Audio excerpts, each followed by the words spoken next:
Councilmember Medina Dirksen, Councilmember Burnett, Councilmember Berkeley, Yes. Mayor Pro Tem Biala, Here. Mayor Delgado. Yes. All right, Matt, any reason to change anything or just go right to closed session? Yeah, not that I'm aware of. No changes to the agenda.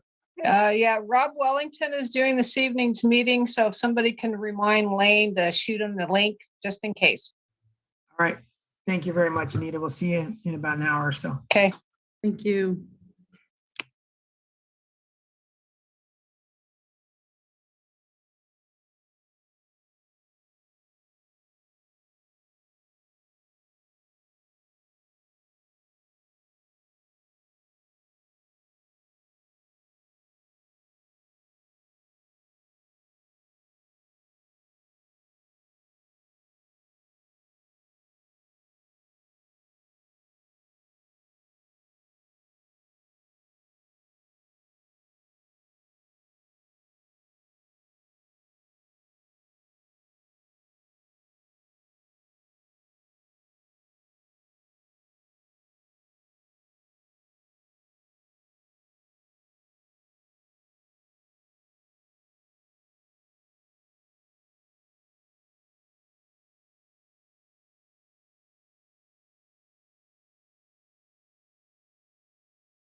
me and a laptop me. My desktop me doesn't have a microphone or a camera.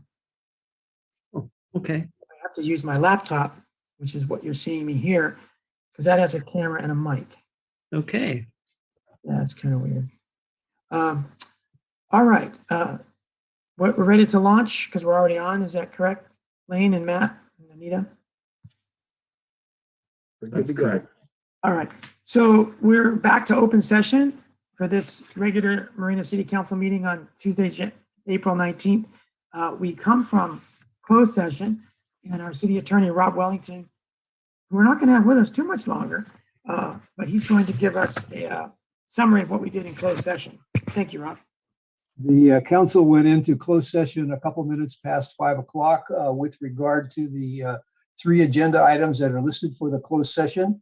Those are, one is anticipated litigation, a matter of significant exposure to litigation. One had to do with a public employment matter as listed, and the third matter had to do with real property negotiations.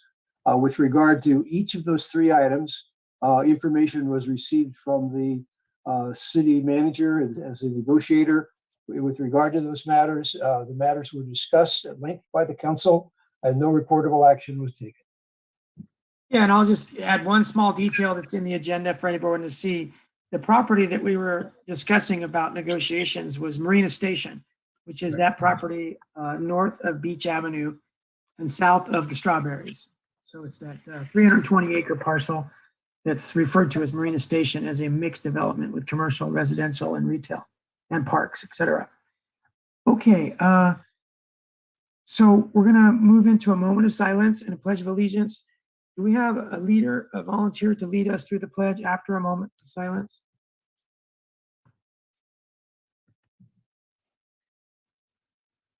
All right, Lane, thank you very much. Our city manager, Lane Long, will lead us in the pledge after a moment. And we welcome Councilmember David Burnett.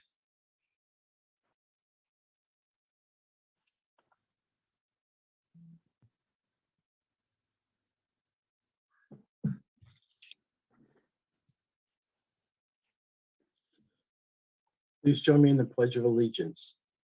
I pledge allegiance to the flag of the United States of America and to the republic for which it stands, one nation, under God, indivisible, with liberty and justice for all. Thank you, Lane. Appreciate that. We start now with announcements from the public, and then we'll go to City Council for announcements. And y'all have up to 4 minutes. We're going to start with Mike Lowen. Hello, Mike. Hello, Mayor. Am I on? Yes. Okay, thank you. 2 years ago, the tree permit to clear cut everything between 9th Street and 7th Street along First Avenue in the Phase 2 Dunes development was approved by Planning Commission. And the reason given was because of the proximity of the planned streets, residential building pads, infrastructure to the construction activities, which required the clear cutting of all the trees on that section. And I was, at the time, I was the only one that spoke from the public, and I didn't know anything about streets, infrastructure, building pads, construction activities. So I was completely at a loss of any response. But I knew the 3rd phase was going to come up, and that rationale was basically a blank check to clear cut anything in the 3rd phase. So it sort of nagged me. And when I do my, just for a change of pace, a monthly walk over on Carmel Beach, a low tide in the morning, reward myself for breakfast downtown Carmel, all of a sudden I started noticing all these trees that were in the middle of the sidewalks downtown Carmel, and I couldn't figure out how can they do that, because in Marina it's impossible. Anyway, ended up having a conversation with the Carmel City Forester Arborist, who enlightened me. One, on Monterey Cypress, have the root system is one deep tap root that can go down 30 feet, anchors the tree, but like 95% of the root system is within the 2 feet of the surface, and it's fibrous. They're fine hairs, which actually poses no problems to building pads, streets, things like that. And I figured, okay, the acid test to really see if that is the way it works out in Marina was to contact Nancy Amadeo, who I knew had all these problems with this Monterey cypress just on the other side of her back fence, messing up her backyard. And I was sort of afraid. I didn't remember, was that because of the roots or was it the branches? So I contacted her. She said, no, it's just the branches. No problem with the roots. I thought, well, that was great because the Monterey cypress on First Avenue, like, have all their branches well trimmed for.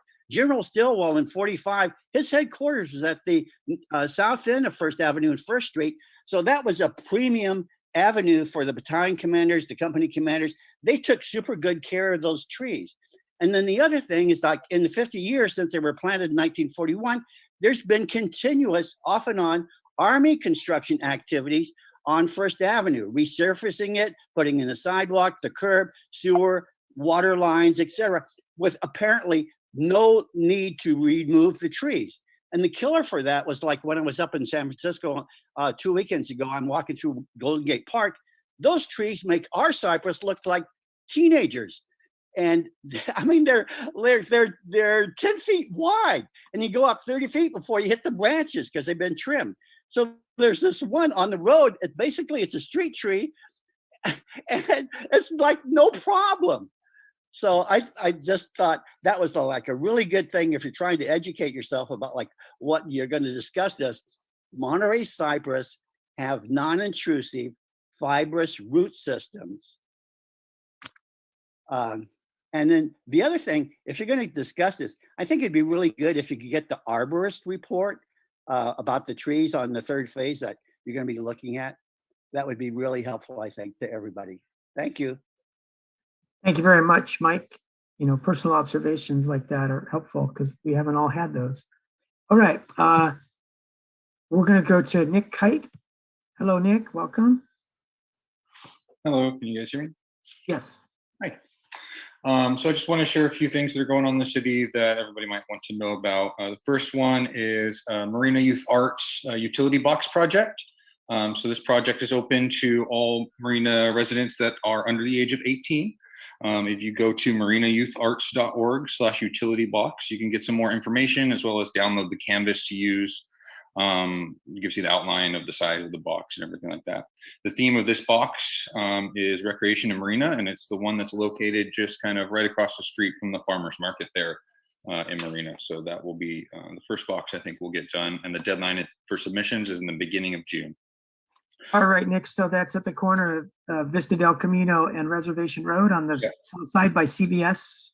Correct, right where the bus stop is. The next thing is the Monterey Stinging Jellies Disc Golf Club, in partnership with the City Marina Recreation and Cultural Services Department, with huge support from Marina Youth Arts, is proud to present the second annual Junior Jellies Disc Golf Day, which is Sunday, April 24th from 10 a.m. to 3 p.m.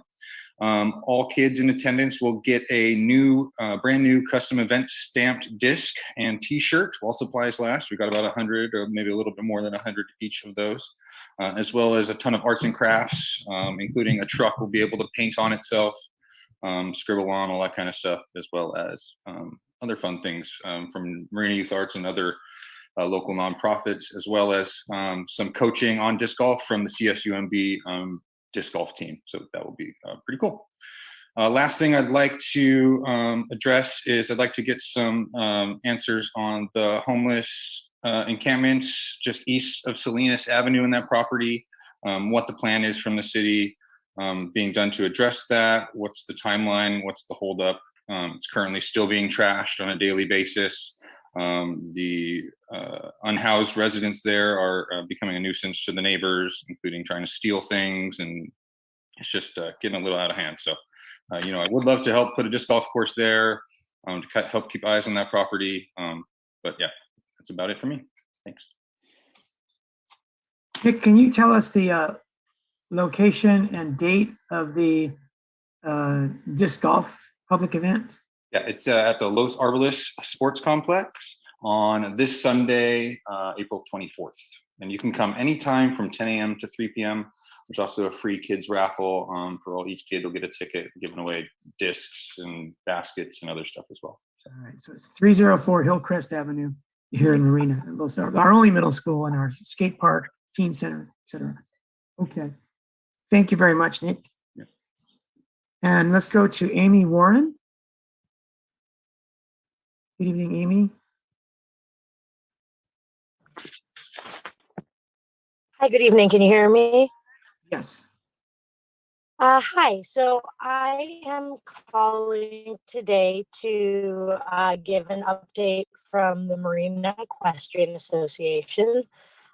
We just had our extravaganza event on April 10th, and we had over 200 community members visit the Equestrian Center Park for Easter egg hunt, photos with the Easter Bunny. So thanks to everyone who came out, and that's an annual event here. So hopefully we will still be here to do it for you guys again next year. I also wanted to let you know that we have some fun upcoming events. We are going to be hosting a natural horsemanship clinic in the main arena on April 30th and May 1st.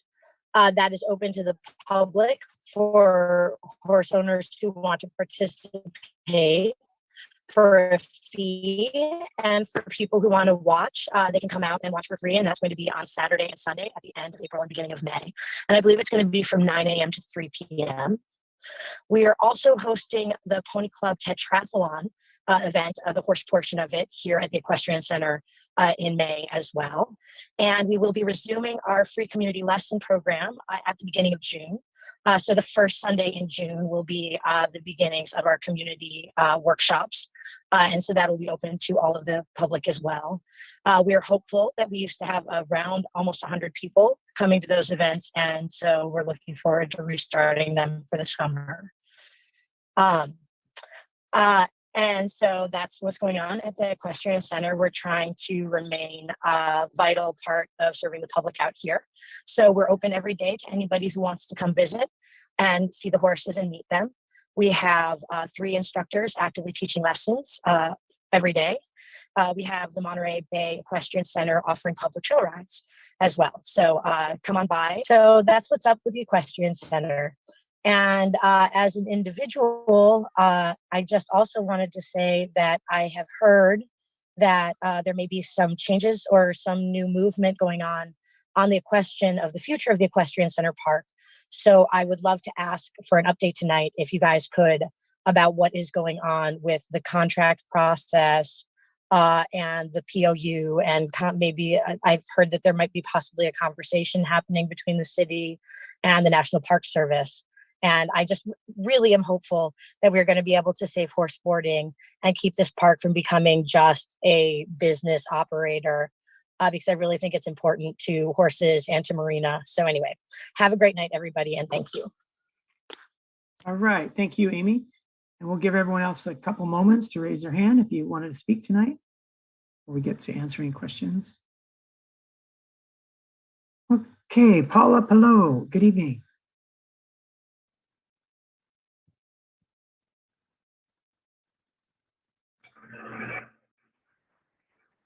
Good evening.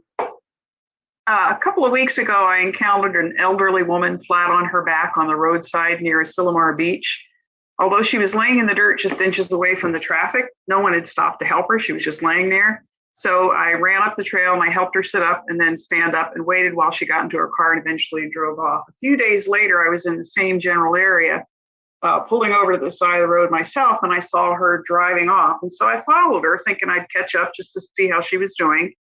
But I saw something very odd. I saw her repeatedly pulling off the side of the road, parking her car and just sitting there. Eventually, she made her way to a parking lot in the rear of a church where she parked in an out of the way area. I checked back later that day and again in the evening, and much to my chagrin, I found out that there were several other elderly women parking there as apparently as a safe place for an overnight. I guess they were without housing. It was really heartbreaking to see.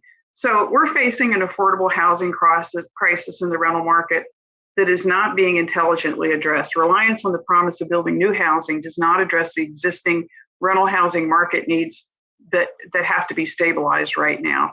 Existing rent stabilization ordinances have fallen short because they don't include vacancy control, or they allow for increases far above those indexed to CPI.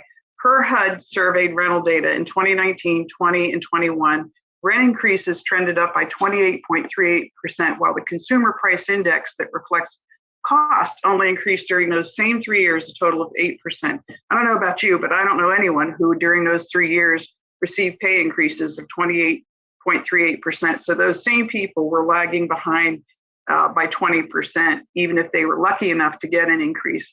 And these huge, rental increases have no real relationship to costs. Instead, we have large companies engineering a housing, homeownership, and rental market for profit that's driving people, not just low-income families, but we're also working-class families and others living on fixed median income into poverty and homelessness.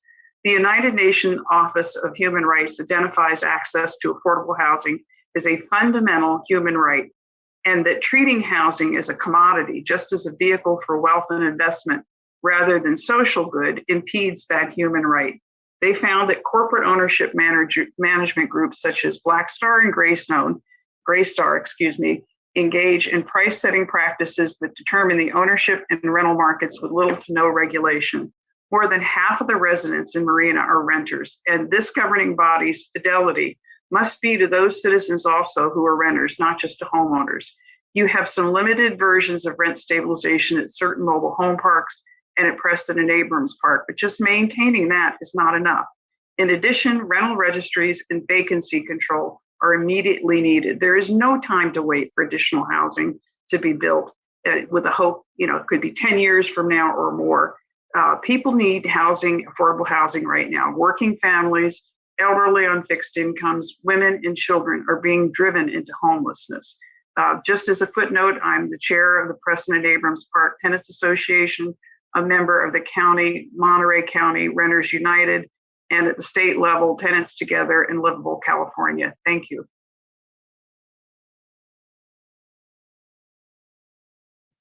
Thank you very much for all that information, Paula. Let's, before we go on to Brian McCarthy, Lisa, do you have something you want to provide input? Oh, no, I'm sorry. I was for when we're doing council announcements. Okay. All right. Let's go to Brian McCarthy. Good evening, Brian. Good evening, Mayor, members of the council. You may be able to tell that I am currently in my car, a very loud 20-year-old car.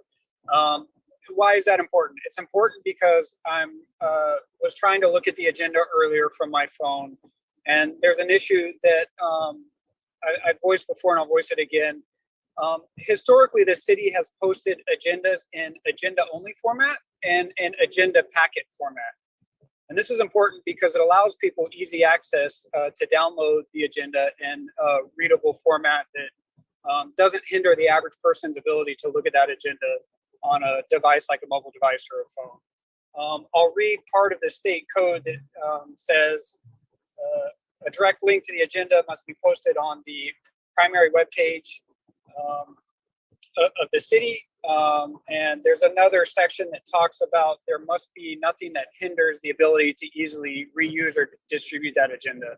Unfortunately, the City of Marina's agenda packets, which I'm grateful have a lot of detail, have become so large that it often hinders the ability to download and distribute that agenda. So I'd really like it if the city would consider, I know it's a one extra step and a little bit of extra work, but consider going back to the way things were done previously, and that is post two versions of the agenda. One that is agenda only, very easy to download and read on a mobile device, and then one version that is the agenda packet.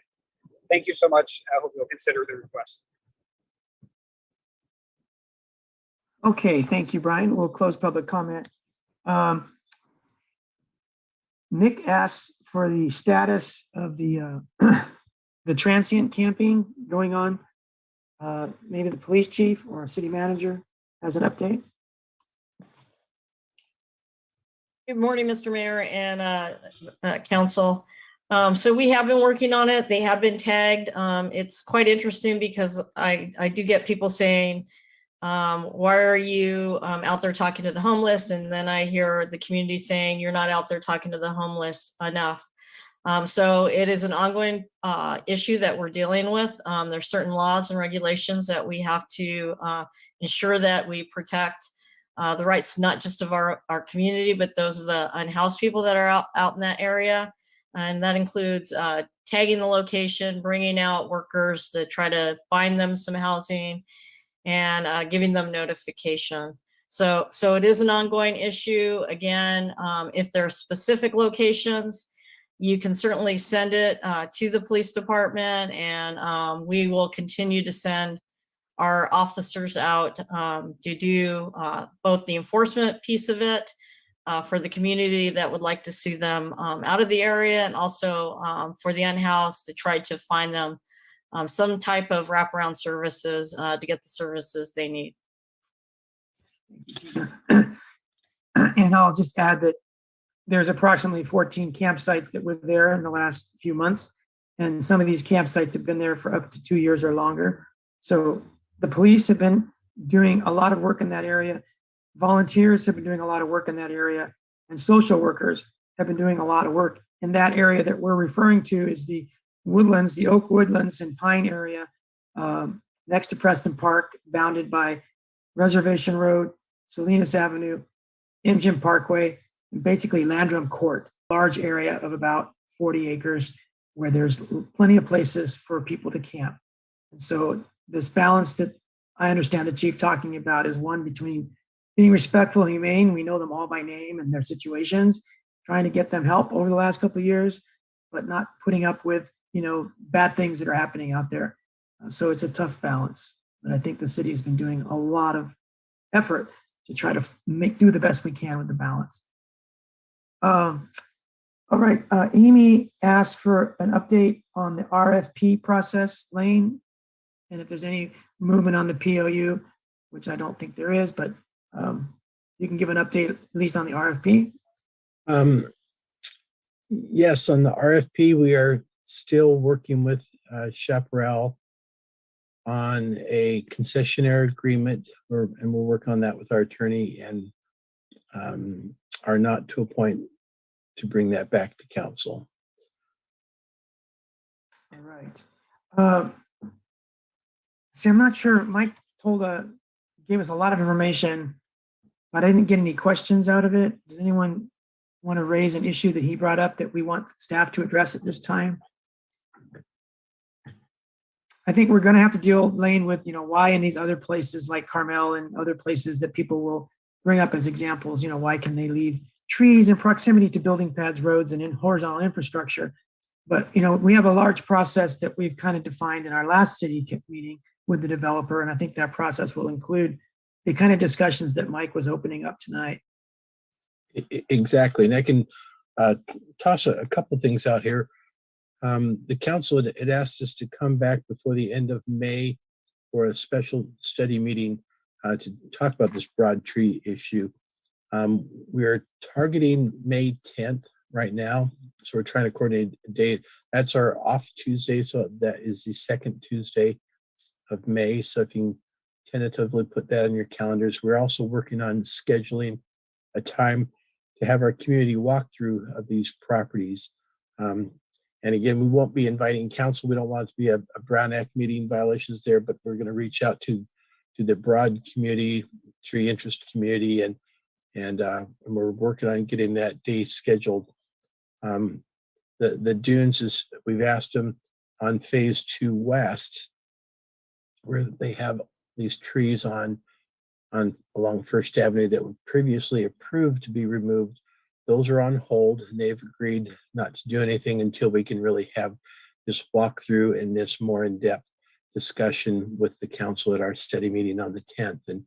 And so even though Mike had talked about phase 3, we also have the potential of going back and look at some of these trees on phase 2 that, as you mentioned, they were approved to be removed just because they're adjacent to the road and the utilities and infrastructure there. But we are going to relook at those again and see if there are options, and those are discussions that we're going to have with everyone. So we're kind of moving along. That's kind of the update on that. Okay, Lane, can Anita talk about Brian McCarthy's suggestion, wish that we go back to how we used to have the separate agenda from the agenda packet, so that the separate agenda, which is a much smaller file, is more accessible and shareable. Yeah, I think that it's easily doable. And so unless Anita says there's some reason why we can't, that's a very easy thing that we can do. Anita, did we ever stop giving the agenda packet separate?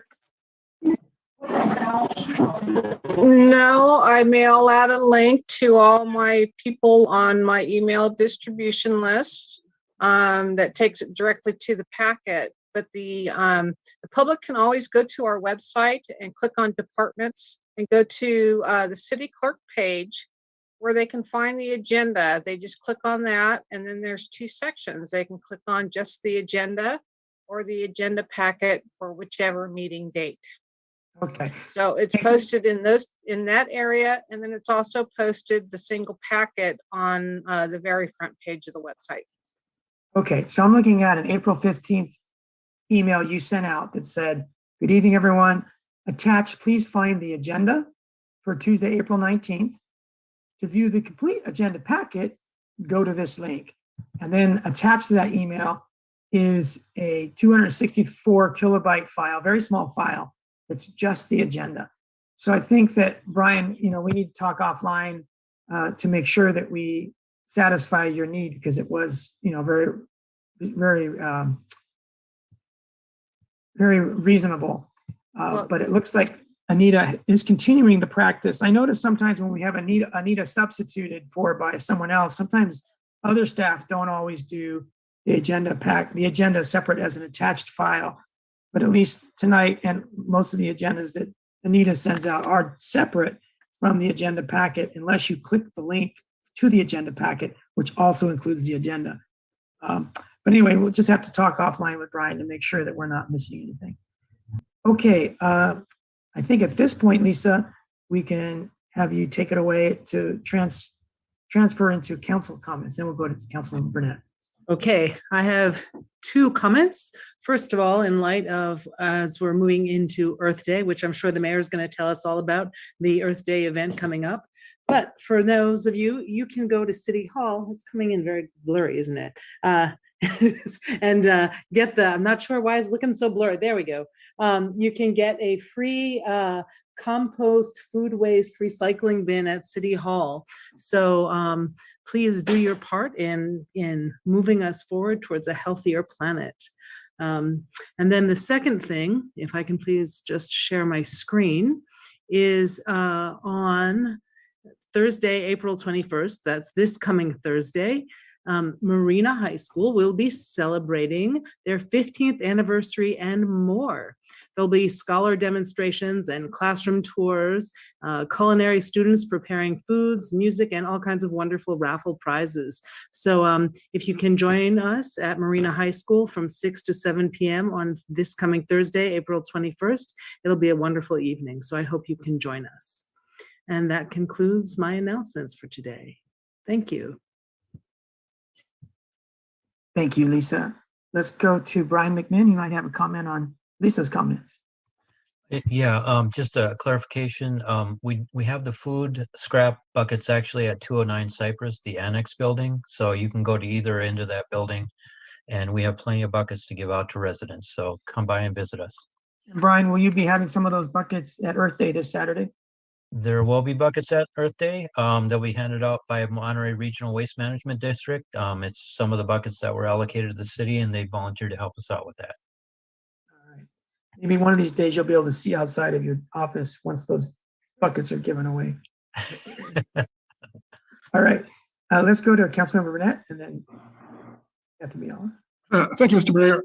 Just a couple of comments. In listening to Mike Owen's comments this evening, it occurs to me that what might be helpful is if the Planning Commission could host a town hall or a general meeting where the citizens are able to comment on the status of trees in our city and give the commission some kind of input as to how we feel our city should be moving forward as it relates to trees.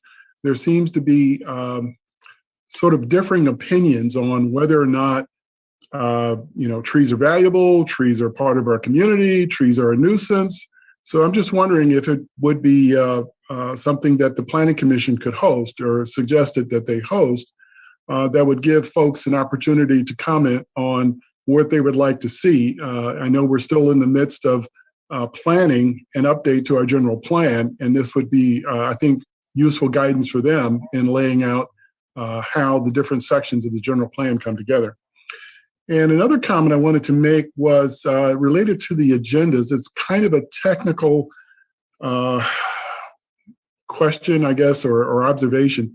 Part of the problem that Brian mentioned was the download is too big, and there are a number of reasons why that is.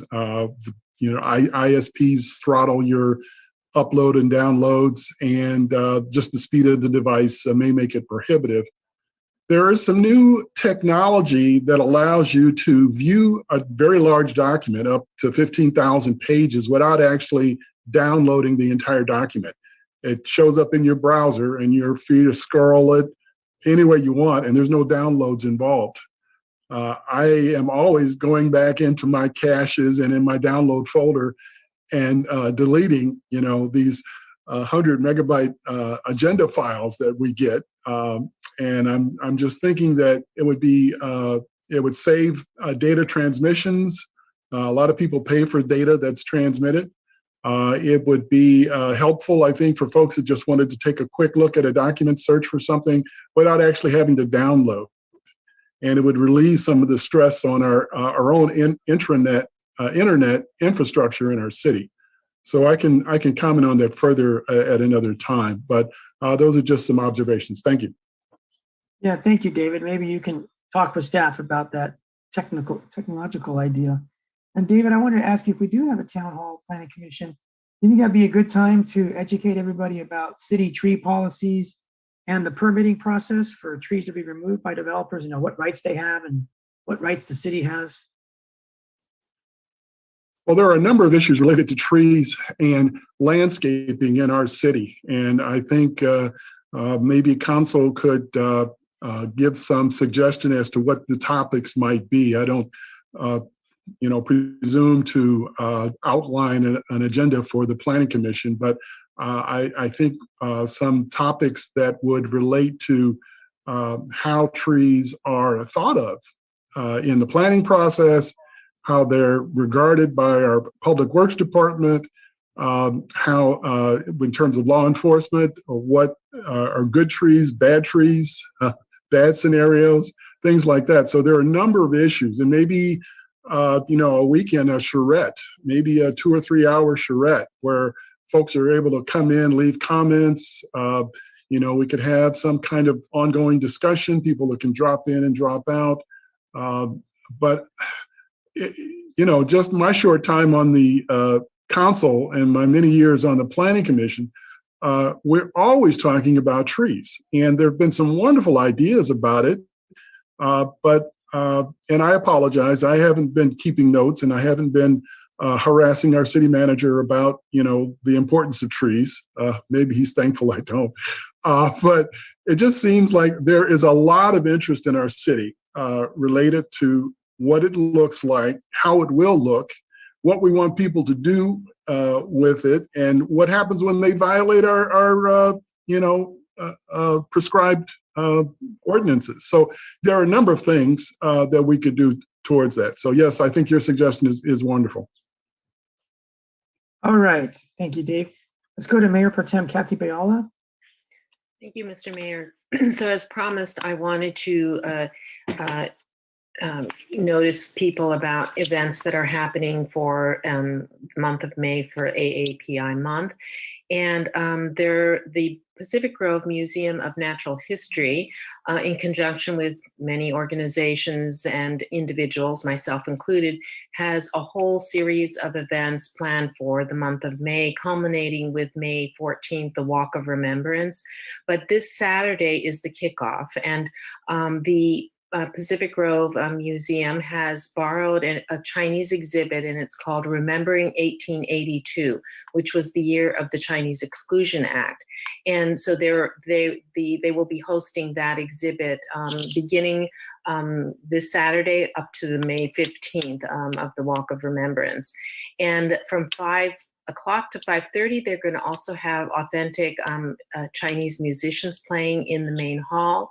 And on that same evening, there is going to be Russell Jung, who is a PhD and lives in San Francisco. He is one of the descendants of the original Chinese fishing village in Pacific Grove. And he is the originator of the Stop AAP I Hate initiatives. And he's going to be talking about the Point Alones Chinese fishing village and intergenerational trauma. And that's going to be at 6 o'clock, and it's at Chautauqua Hall. So people can go to the museum and then walk a short distance to Chautauqua Hall in Pacific Grove and listen to his talk. And I'll be reporting on other events as at the next council meeting. Thank you, Mr. Mayor. All right, thank you. All right, someone mentioned we have Earth Day this weekend, and it's going to be a lot of fun. The Marina High School is going to be providing desserts for volunteers who provide service during the day. Homemade tarts and cookies at their $2.5 million culinary facility from the Marina High School. Hoa Chinese restaurant will be providing free lunch of Chinese food. A lot of different dishes that they sell, at some of the people's favorite dishes. So the way the day works is people show up at 8:45 a.m. to 9 a.m. and they during that time they register, and they have a choice between 10 different projects. They can paint a mural, they can pick up trash, they can remove French broom, they can transplant native plants from smaller pots to larger pots, they can plant food in 7 different food beds, lots of different projects, totaling 10 altogether. Save the Whales will be there. Blue Zone Project Monterey County will be there. The Regional Park District, City of Marina, lots of different organizations. And so it's all set up with a band and music. It's all free, but to be sure you get a lunch, you have to volunteer from 9 a.m. to 11:30 a.m. And then as long as the food lasts, it will go to people who haven't volunteered. But we probably only have enough food for 125 to 150 people. So the volunteers come first, because they're giving 2.5 hours of service. So it's kind of a festival / community service day. We think that's a really good offering for respecting Earth Day's purpose. So that's this Saturday, April 23rd. It's at 190 Seaside Circle here in Marina, next to our Marina Library. If you know where the playground and the picnic benches are, in front of the library, you'll see there's a festival happening. So it's not exactly the same spot. It's been the last 15 years, this being the 16th annual, but it's in the same park, but it's near the front of the library with overflow parking in Calvary Church and the Walmart parking lot. So we hope we see people. And Kathy, you want to talk about for the kids. So we have lots of things for the kids. We're going to have disc golf. We're going to have face painting, and every kid hopefully will receive a free toy. And so we are really catering a lot to the children. So bring your children out. Yep. And we'll have bouncing ponies for the toddlers to bounce on and play on. So it's going to be a lot of fun. And we'd like to thank all of the sponsors, Sea Haven, the Sierra Club, the Dunes, the owner of the 6 Acres of Dirt, Terry Talon Capital Incorporated. Marine Youth Arts donated $450. So lots of different donors. Spring Hill Suites donated to make this Earth Day happen. It costs about $8,000 to put the event on. We don't have that money in our pocket. We don't want to charge the city for that. Not that we don't have permission to spend city money. But anyway, so it's a all volunteer event, and the city is co-sponsoring it.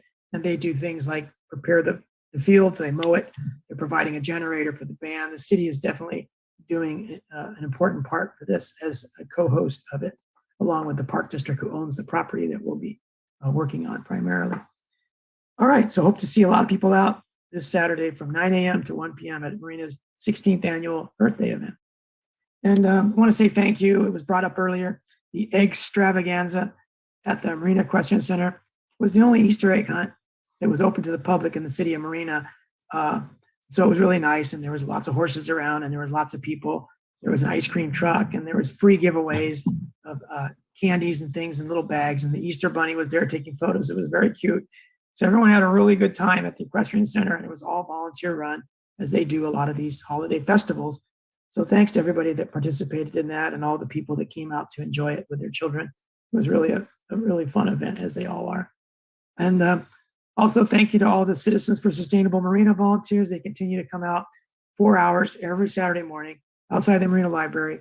Lately, we've been getting ready for Earth Day, but even before that, they've been planting a lot of plants, getting ready for our future Hilltop Park, so that native plants local to Marina are commercially available, practically for free, to the developers to plant at Hilltop Park, so they don't have to go to South Africa to buy things that are not appropriate. So those are my announcements, and I'm going to turn it to our Mayor Pro Tem, Kathy Biala. Sorry, I just realized I made a big mistake. I'm thinking of this Saturday is a Marina Earth Day, but I was saying that the APA events would happen this Saturday, and it's not. I can't be at Earth Day and all these other things. So I just reported the wrong date. So the beginning of the launch for AAPI month is April 30th, and that's at the Pacific Grove Museum of Natural History. Sorry. So it's the following Saturday. Thank you. All right, Kathy, thank you. And what did AAPI, what's that stand for? Asian American Pacific Islander. AAPI. Mm-hmm. All right. So we're going to move on now, and maybe someone can contact Christina Medina in a few minutes after we do our consent agenda. We only have one action item, but it's a big one. But our consent agenda is a collection of items that we vote on, usually with one vote, because we're thought not to be controversial. But Lane, we expect to pull for discussion the odor attribution study, the odors coming from the various facilities of the town. Yeah, we can certainly pull it. I think we may have some comment on it, on that item. We'll pull that one. But other than that, let's go through Councilmember David Burnett and then Lisa. Thank you, Mr. Mayor. I'd also like to pull for discussion 8G2, the AMP work plan.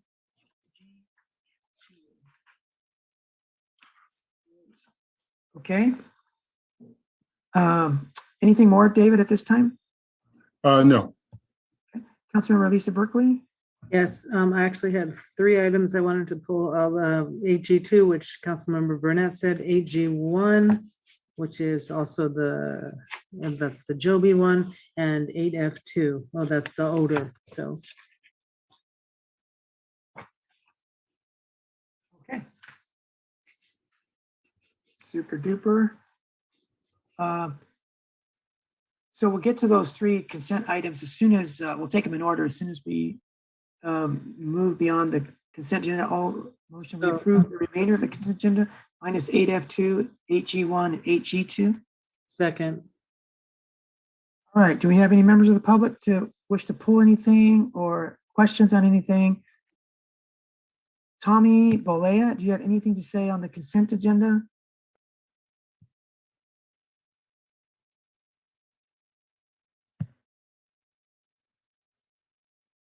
Trying to get Tommy to unmute so he can tell us what's on his mind. This might be left over from the earlier public comment period. It was. Well, Okay. no, I tried to make a couple of comments at the beginning, but somehow I don't know what the agenda is, how you close it, but you didn't really officially close it. You just turned around and started talking about something else. So no, that raises a hand was like 5,000 miles ago. Just ignore it. Tommy, we have a hard time hearing you, but do you have any comments on the consent agenda?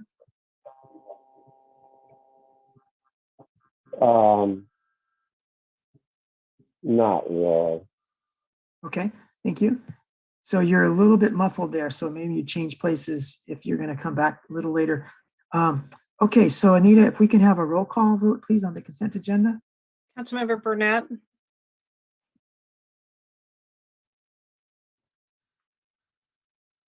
Yes. Councilmember Berkeley, Yes. Mayor Pro Tem Viola. Yes. Mayor Delgado. Yes. The motion passes 5-0. Let's move to 8F2, which is an odor attribution study. And Lane, others are going to have questions. My main question was, is there an RFP already produced, a request for proposals that this talks about putting out for the public to bid on? Or Brian, you can go ahead and Yeah, respond. so, Mr. Mayor, members of the council, staff is very close to finishing the RFP. We've been working with air districts, not only in Monterey County, but the San Francisco Bay Area, for, what would be an appropriate scope for this type of work. Got some input on it. And so we're fairly close to finalizing that. There's still some time for input from the community. And we know we do have stakeholders in the city of Marina that have reached out to us and can get input from.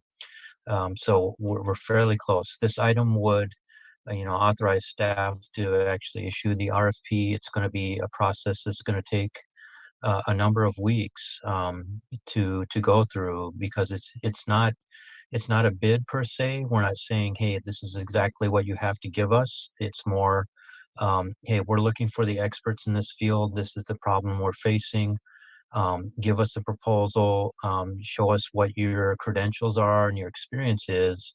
And based on that selection of selecting the most qualified firm, then kind of finalizing that scope moving forward. But basically, it's to do the study to identify the sources of the order set that the community can focus the efforts, not only at City of Marina from a nuisance standpoint, but also the Monterey Bay Air Resources District and the Monterey County Health can use their resources more effectively and within their jurisdiction and enforcement capabilities to address the problem. So there is the funding of this is provided by Monterey One Water and Monterey Regional Waste Management District. They are not issuing the RFP. They are not evaluating the RFP. This is stakeholders from the community, and and we wanted to make sure that this was kind of arm's length from them, because they might be potential sources of the orders. Basically, we're ready to go. Just need the green light, and then staff will be returning to City Council with a memorandum of understanding to handle all the issues of the various districts transferring the funding and paying for the actual study itself. thank you very much, Brian. I know it's a lot of work. Councilmember Lisa Berkeley? Yeah, thank you. So how many hours approximately will it cost, will staff have to put into this guesstimation? I'm going to say maybe 20 hours. It's not all together. It's a lot of coordination and organization, sitting on a panel for selection, and putting the RFP together. So I would say 20, less than 40. Okay. I'm wondering if we are going to be getting paid from any of the admin costs, because that is taking away from other things that our staff has to do. And ultimately, this is not the city's problem. This is the regional waste problem in Monterey One Water primarily. So it would seem if we're doing all of the work, we should be getting a percentage of the money or paid for doing the administrative work. Thank you, council member. That's valuable input, something to be incorporated into the MOU. And that's my only comment about that. And so yes, please do put that in the MOU. I trust you and city manager to determine what is the correct percentage. While I am not sitting in your shoes, I have to say, I imagine the way things work, 20 hours, you may be being a little underestimating. I wonder if you know your work. So I'm not trying to cross that, but this is a huge project, I think.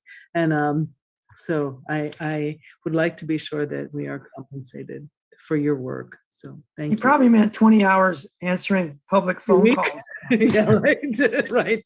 20 hours of phone calls and 20 hours a week at least. Okay, Thank you. That's my only comment. All right, and I have a somewhat similar comment. This is an example where you're taking on a new project. This is somebody else's work that we're doing for them to give them some separation from the conclusions. And then we're taking on the hand car lease. And so we all get impatient, especially me with staff, not getting everything on their plate done.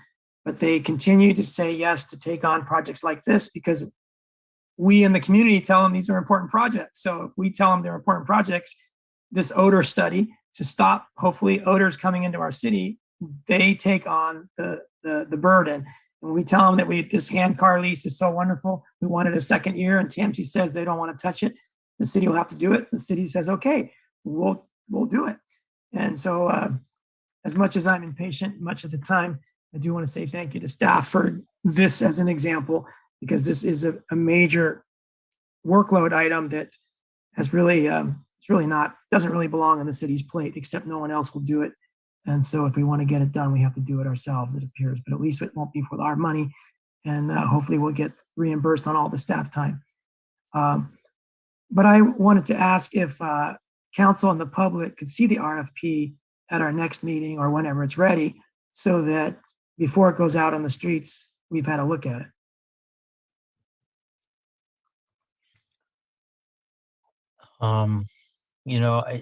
We could,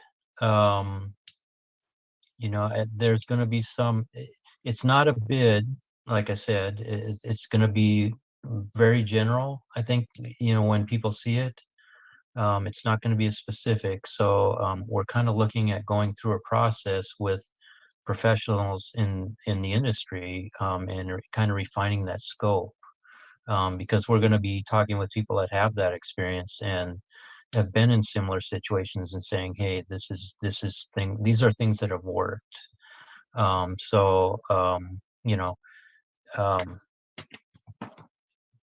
know if there's enough general in here, but I don't know how much we actually put in the staff report. Probably not enough to give you enough information to go by. So anyway, I think that most of the detail is going to be ironed out after we select someone through the RFP process.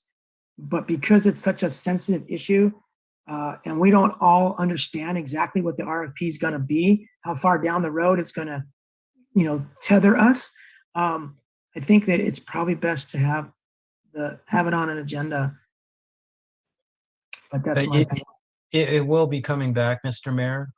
Definitely be coming back for City Council for an actual authorization to enter into an agreement. So, at that point, we'll have had the time to select a most qualified professional and work through a scope of work and bring that back to City Council. Yeah, so you're saying that send out the RFP, and then when we get responses, it'll come to City Council.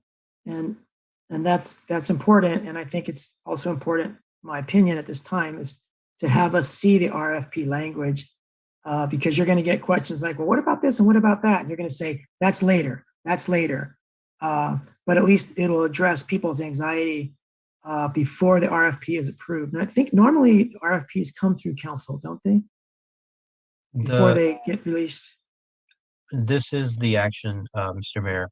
And as I said, we will reach out to some of the stakeholders in the community that are involved in a lot of the concerns about the odors in the community, and have them vet the scope before we actually release it.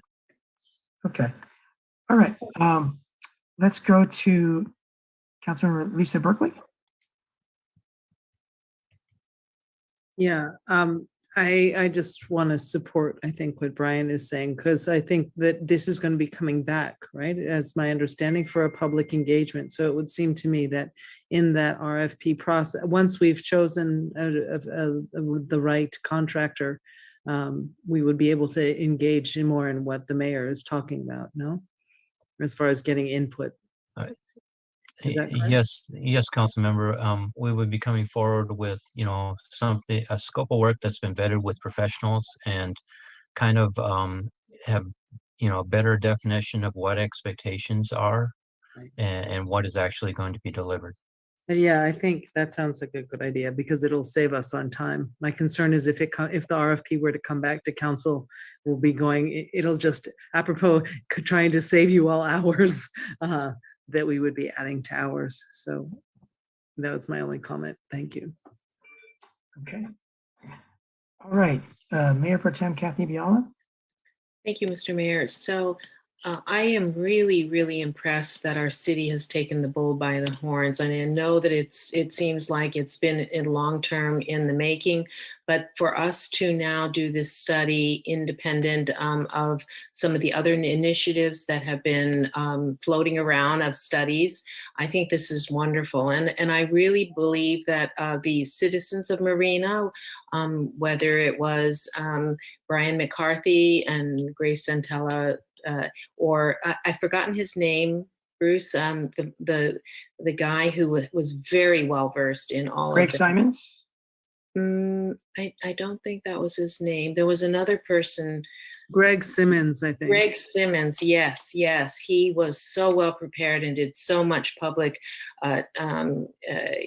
comments that were really important to this initiative. So I think that the public input has been superlative, and I just want to congratulate everybody out there who has really stuck to this issue. And now we're here, and we're going to be doing something very constructive, I hope.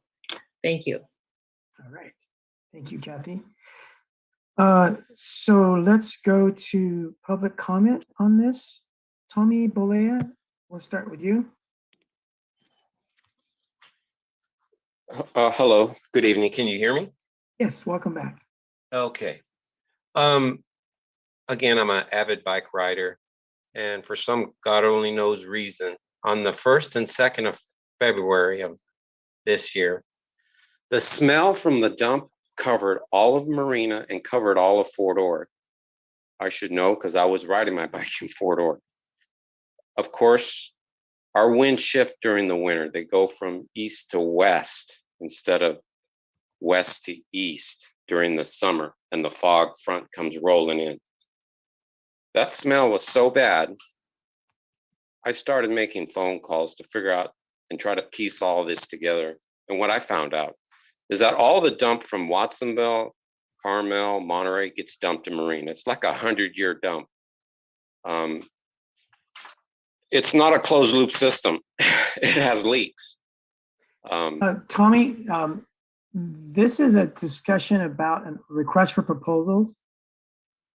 Okay. And isn't that one of the subject matters is the air quality? Yeah. City Attorney, are we okay here?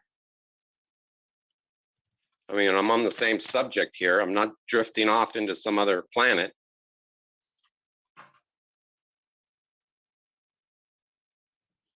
Do we have our City Attorney? All right, go ahead, Tommy, but try to be as specific as you can to the request for proposal. We've had a lot of meetings where we've discussed air quality and others, and tonight is for a document that we're going to release to the streets. Okay. But anyways, as Marina grows and you get closer to that dump, I mean, it's good that you're doing this study, and we're going to need it because there's conflicts. Methane and the stench of the dump are much worse than car exhaust. Let's put it that way. And they're burning the methane that they produce. They have to, because they have nowhere to put it. They have to flame it, so they burn it. That's happening 24 hours a day. That guy told me over there at the dump. That's what they do. They have no other choice. They try to send the energy, the power that they produce to the grid, but the problem with that is at high noon, there's too much solar energy on the grid that they don't want it. So only thing they're doing is producing methane and burning it 24 hours a day, not when they want to, they have to.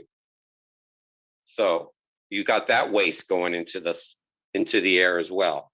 They're being monitored and they have sensors all around there, but it's a very dangerous situation. It's flammable. Some of it's odorless.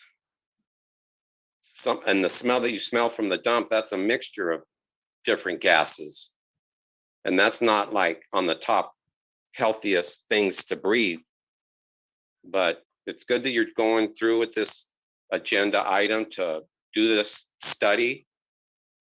But as long as the wind shifts, we're going to get I'm pretty sure it's coming from there. They say they have sensors, and they told me they didn't have any on the 1st and 2nd of February. So I don't know, something is, now they have the food digesters. That's going to be a big impact. All the food waste is going to go there. That part of it is going to be a closed loop system. And that's going to produce much more methane. What are they going to do with it? Gosh knows. They're going to just burn it. That's about the only thing you can do. I mean, you got a nice airport over here, and we've got chip shortages all around the world. I mean, you could run a gas line over to Marina Airport, run a factory, put up a generating that produces electricity from that gas, and you can run factories, and you can build them, those factories. But unfortunately, we don't do that. We ship everything overseas, and we cut our own throats. Excuse me, Tommy. Okay, we're I'm talking sorry. about- I'm sorry. But anyways, go with the research. Hopefully it's an independent study, which it sounds like it is. Hopefully we'll get to review it. And I like numbers, parts per million, parts per billion, whatever. Tommy, thank you, Tommy. I have to interrupt because your 4 All minutes right. is All up. right. Thank you. All right. Thank you very much, Tommy. Okay, let's go to Brian McCarthy. Welcome back, Brian.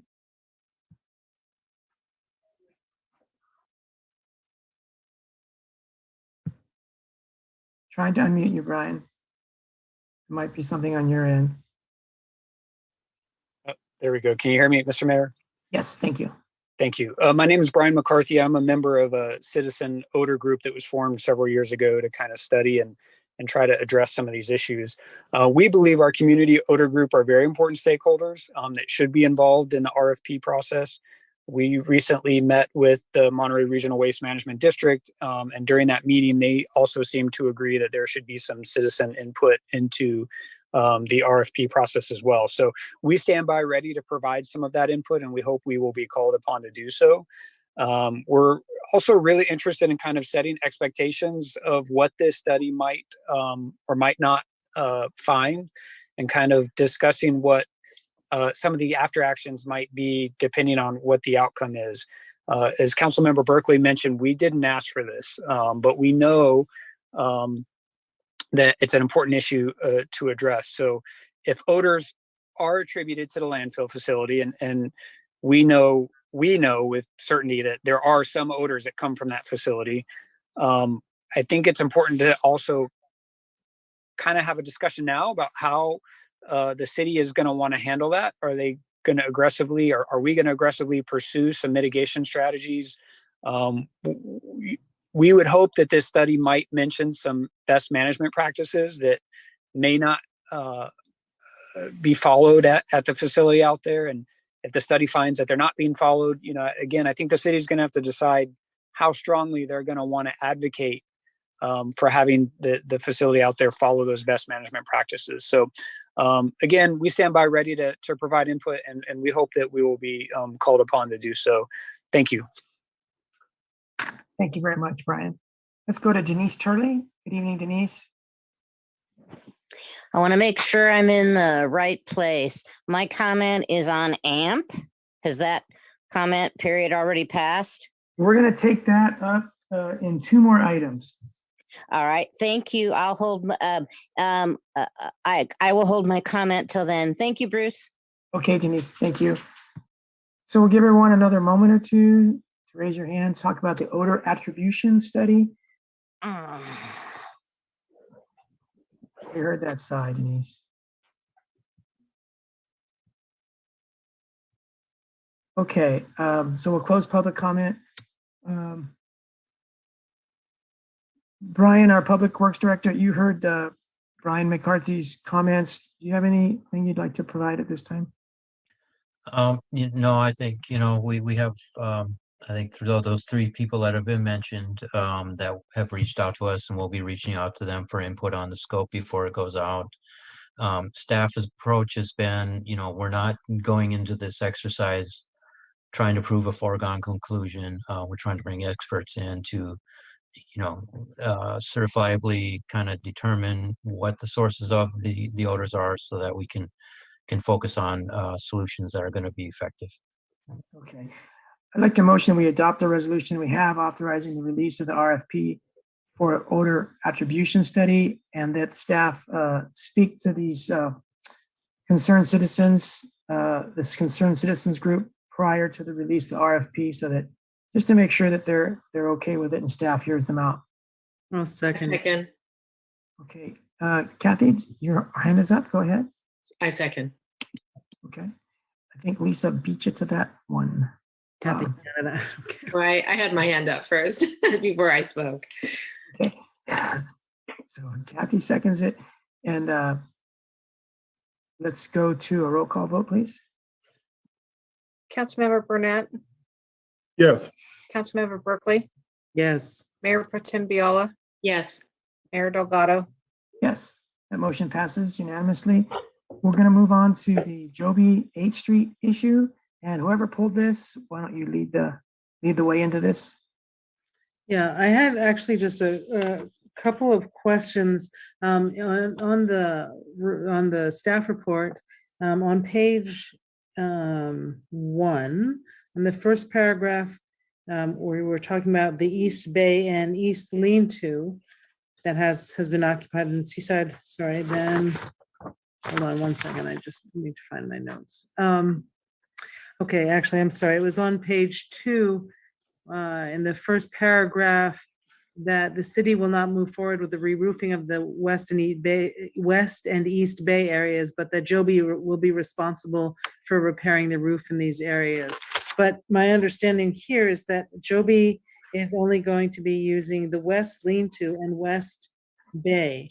And when you look at the diagram or the map of the buildings, which I can't seem to find at the moment, there was a question because there's still the central building, and I'm just wondering about the remainder of the buildings and how they're going to be stabilized or cared for. All right, so there's 5 sections. They're going to use 2. The question is, are they really going to fix the roof on the other 3? Well, no, yes, but it seems inconsistent. Why would they be doing they're using the two west buildings, the West Lean-To, and then the east one is the one they're going to repair? Yeah, so can council or staff, I'm sorry, city manager, address that? Sure. Lane, if I could just, before you go too far into this, Councilmember Berkeley is 100% right. It's confusing because it's a typo. It should just be the West.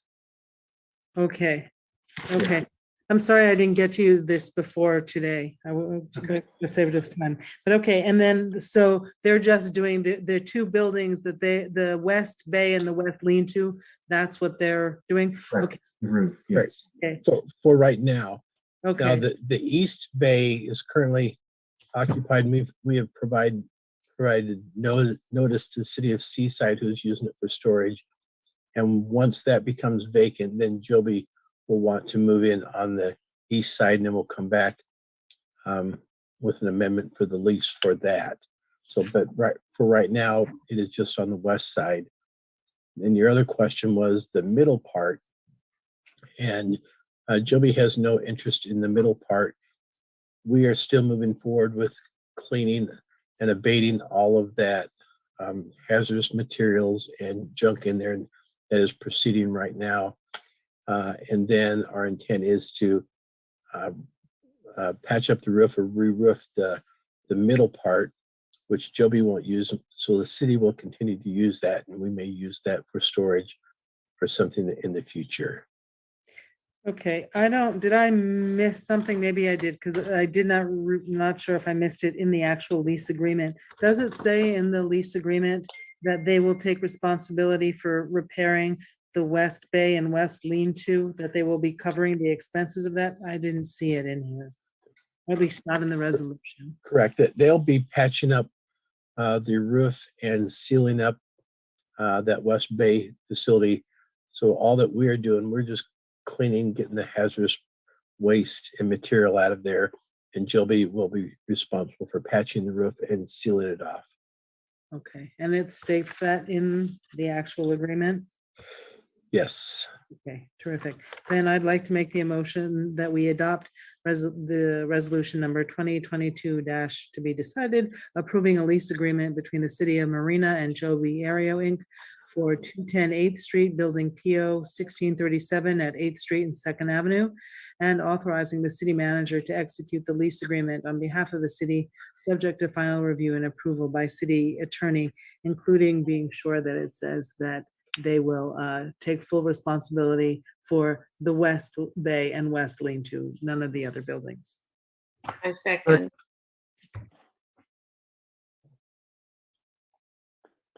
Seconded by Councilmember Kathy Biala. And let's go to the public. And Kathy, do you have any more input at this time? Okay. All right. Don't see any hands going up. So let's come back to council for a roll call, please, Anita. Councilmember Burnett, Aye. Councilmember Berkeley, Yes. Mayor Protem Viola, Yes. Mayor Delgado. That passes unanimously. We're going to move to Access Monterey Peninsula, and whoever pulled it, can you lead us? I pulled it. I think David may have also pulled it. Should I go ahead then? Sure. David, are you okay if or do you want us to go ahead? I don't see you speaking. No, you go. No, I just quickly, I just wanted to see if staff was prepared to comment on this item, if there was a presentation around it. And I wanted to get an update on the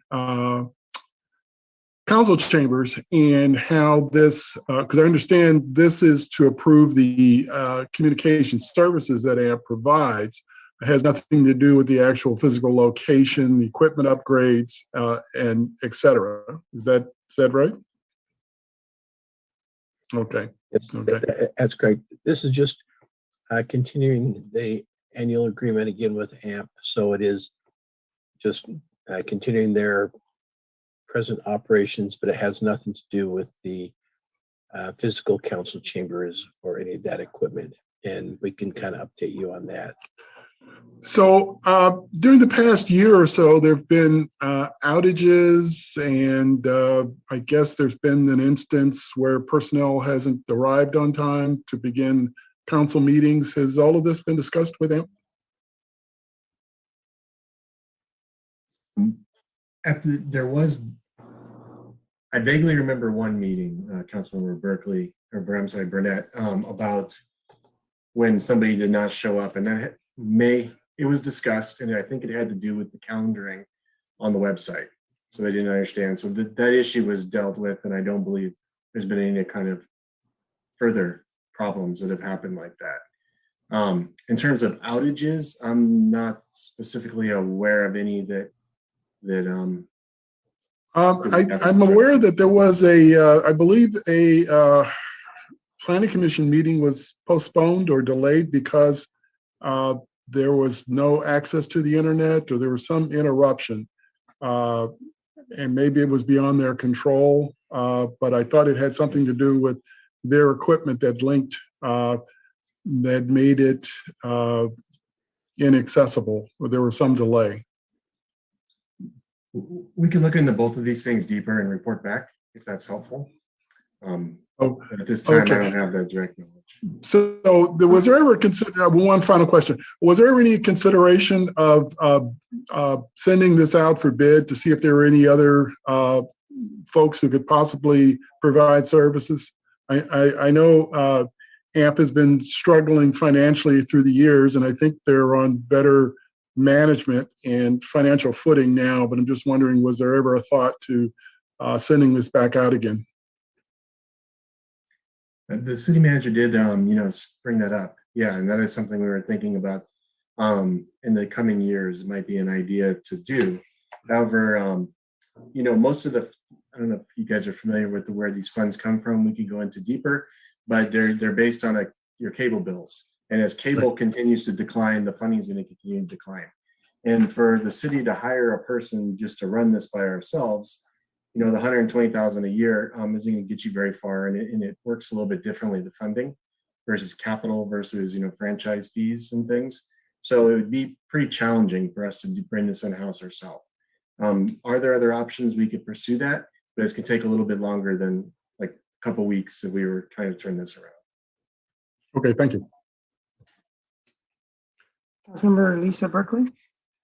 Great, thank you. My questions were actually along the same line as Councilmember Burnett's, but I just want to delve in for a quick little bit here. So right now, AMP has been running quite well, relatively speaking, since we're all on Zoom. When we get back into chambers and we're using hopefully a hybrid, as we've been talking about, what role is AMP going to play, and are we strategizing in the budget for this some kind of improved equipment for us? But we've gone back and forth about whether the issue with lack of connectivity when we were in chambers was because of our equipment or because something with AMP. And I'd like to know how we're addressing that issue. So leave this one. I heard some noise there. So we've talked to AMP about the situation about going back to hybrid and how we, you know, could use their assistance where we could. They've committed that they can buy some hardware that will help make the integration work better. Also, they've isolated what they feel the audio issues were within the council chambers. It has to do with faulty wiring at this point. Most of the wiring goes under the floor, and there are constant rodents that I guess are chewing on it and stuff. So another project that we'd like to do is bring the wiring up out of the floor and kind of chase it around the room. So that should help with a lot of those problems. In terms of us going to a hybrid, like I said, AMP has offered to help kind of train and integrate and, you know, get it working for us.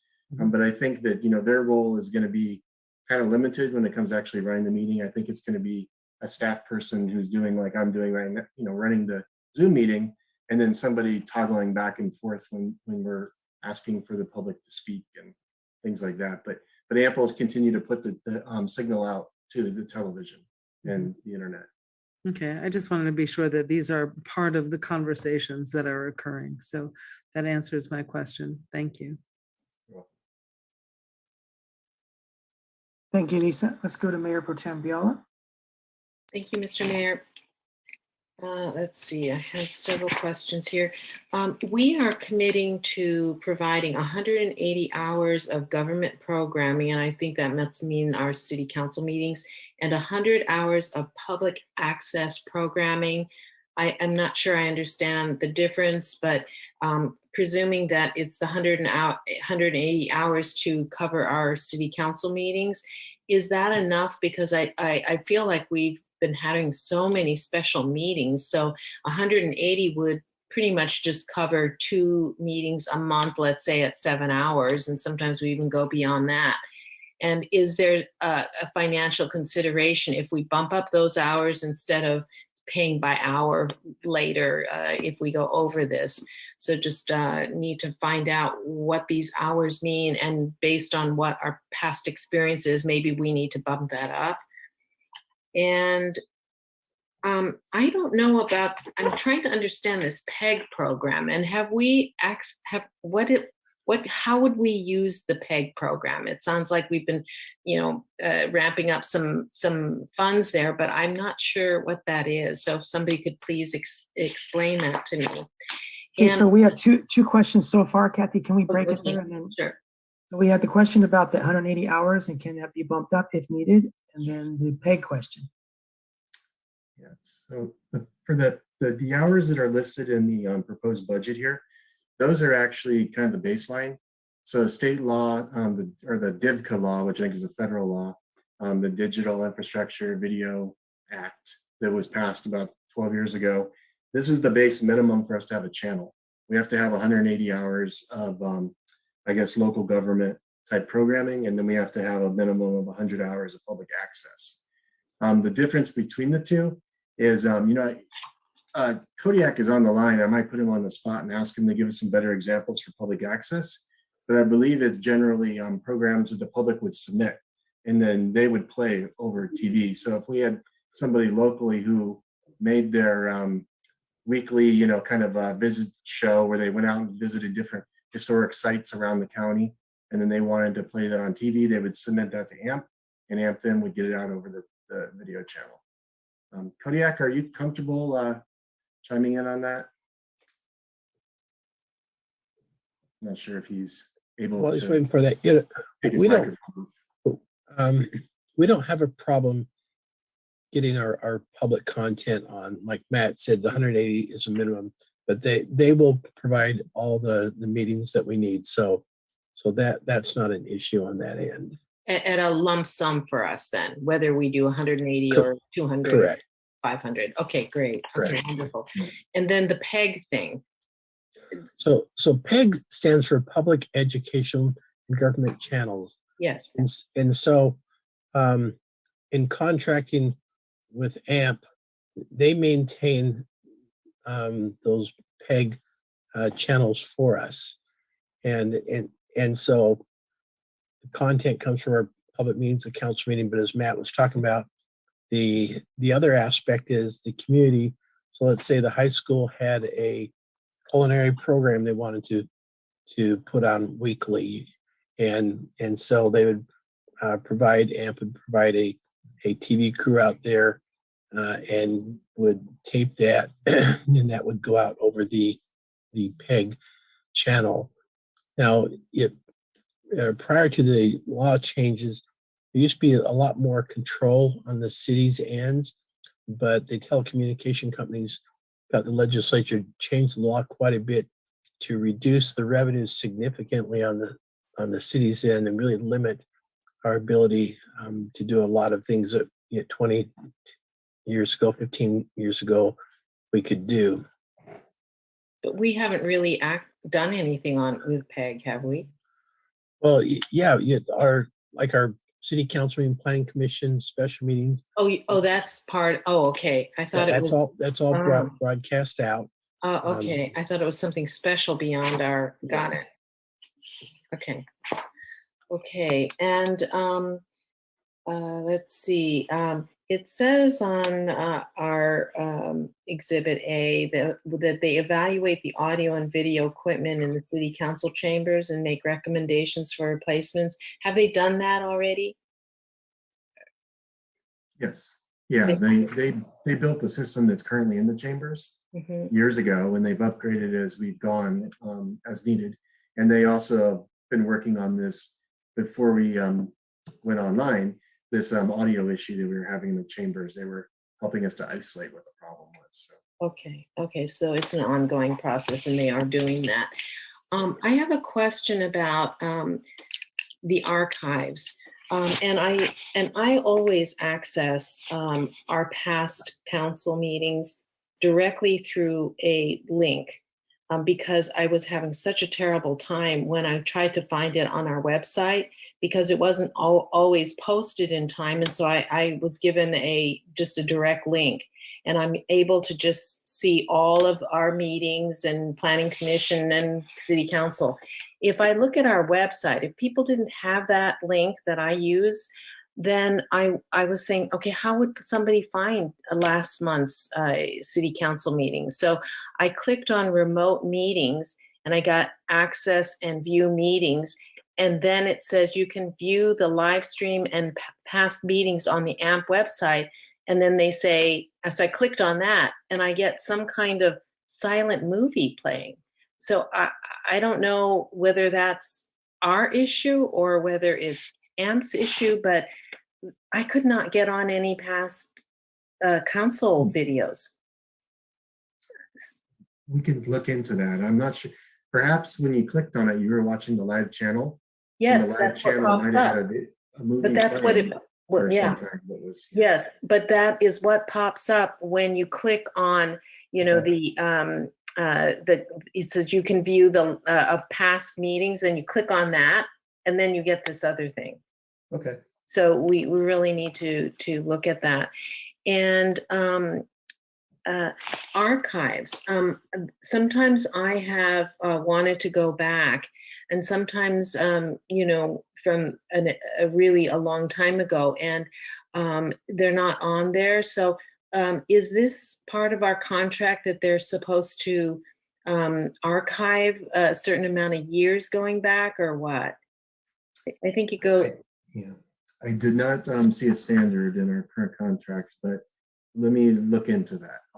Yeah, because you know, I know that they've been doing this for several years for us, but and there's a certain amount. I think it goes back to 2 years ago. On if you click on you know, the scroll down, and then it gets really splotchy after that. And so if we wanted to access it, are they obligated to go back a certain amount of years, and then can we just ask them for it?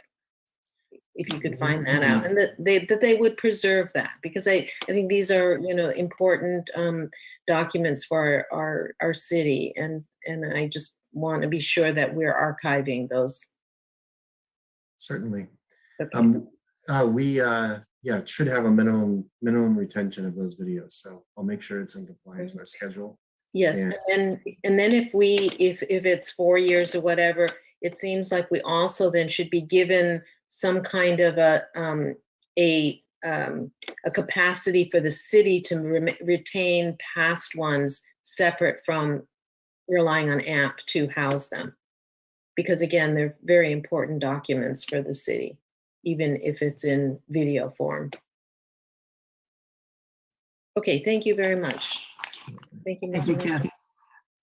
Yeah, I think, you know, this paperless society that we're trying to achieve, we used to have cassette tapes, and we're trying to get away from that electronically. But if we lose access to meetings after 4 years or 10 years or whatever, that doesn't seem good. So do we have access to meetings, and will we retain access to meetings from the 2000s and the 2010s, or will we lose all access to that at some point in time? Well, it's a good question. I mean, those archives are going to get pretty big, I guess, as time goes on, you know, the video archives and stuff, if you kept all of those. I don't know what exists, how far back it exists today. I can, you know, find out. I can talk to AMP and find out. I know we don't have anything saved on city servers that goes back like that. We just have, you know, Shep had her cassette tapes for a long time. Now we definitely have audio recordings. I have all these saved within, since we've started on Zoom, within the city server. So I definitely have two years of videos at least right now on the city server. Plus we're starting to post everything on, it goes on to YouTube, is automatically recorded there, and that goes from AMP to YouTube. So we also have them archived there. But going prior to 2 years ago, I can't answer right now. I need to find out more. Yeah, Matt, so. Go ahead. Yes, Shep. AMP used to provide us DVDs. Oh, okay. So I think in this contract, if it's appropriate to address record retention, basically in perpetuity, we need to know if it's too expensive or if there's a way to do it. Because I think we need to try to do it if at all possible. Okay. Like all these CalAm hearings and things like that, you know, they go back to 2014. Yeah. And we lose all that, you know, we might want it in the future. Okay. Okay. I guess we can make a motion, somebody, and then we'll go to public comment. Maybe modify the motion afterward. I'll motion that we adopt the resolution approving the updated agreement, work plan, and budget for AMP, and that we authorize the city manager and our finance director to do their relative roles, and that we ensure that at least there's discussion about how we're going to retain records in perpetuity, if not, you know, or as long as possible. We need to know what that is. And may I make a friendly motion? Well, just second it first, and then we'll discuss it. I second it. And can we put something in there about easy access to past AMP recordings of our meetings? Yes, Matt, can you help us out with the best language? Yeah, certainly. I think that's a good starting point right there. Ensure ease of access to archive videos. That's good enough. And I'll make sure that the links on the website are good and that we're going to the right place on AMP's site and vice versa. We'll work with them on it. Thank you. All right, Councilmember David Burnett. Thank you, Mr. Mayor. Again, a technical point. One of the issues with recordings is the information, the format that it's recorded in. The infrastructure disappears, degrades over time. And so I've got a bunch of cassettes, but no cassette player. When I worked in the IT industry, we had reel-to-reel tapes and ran into some serious issues trying to recover backups. You're always going to run into a issue related to the medium that the data was stored on, the devices that were provisioned to recover it and play it, and the ability to access this. And I'm assuming it's in an offline environment. So I'd be interested to see how AMP responds to that request type. But you're always going to have those kinds of issues surrounding the survivability of the data that you've requested. Strangely enough, putting things on paper was probably the most survivable. Unfortunately, screen prints of every frame of our council meeting would probably generate a stack of paper a couple of miles high and would be totally undesirable and unusable. So it'll be interesting to see what AMP comes back with on that. Thank you.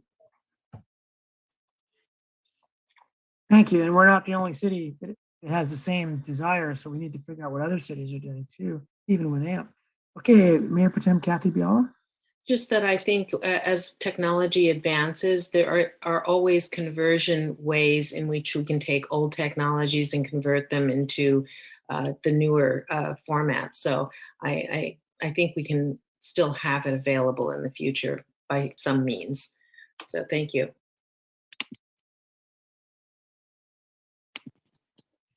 Okay, we have a motion on the floor and we'll go to public comment, starting with Denise Turley. Hi, thanks. Hi, Denise. Hi. But AMP is certainly a thorny subject. I got 4 basic areas. One of which is, there's not a AMP website for Marine anymore, only Monterey and Salinas. A. There's no phone number to call AMP from Marina. The 384 AMP phone number has disappeared. B. C. Some of the links on our own city website don't work. And D, and probably most important, AMP's a great thing if you got Comcast. If you've got Suddenlink, like most of Fort Ord has, Suddenlink doesn't pick up. There's no agreement between them, or there's no way to access that. And I would think that the same would be true for East Garrison. So therefore, part of the city is advantaged in that they have access to through Comcast, where those of us that can't have Comcast because we're a split zip code don't have access to it at all. I'm on my cell phone, and try reading agenda maps and things like that on the 4-inch by 3-inch square screen that I am stuck with because we don't have that. So my questions would be, is there any proposed that they're going to require Suddenlink to pick up AMP and offer an AMP channel? And then finally, the poor guy in the booth.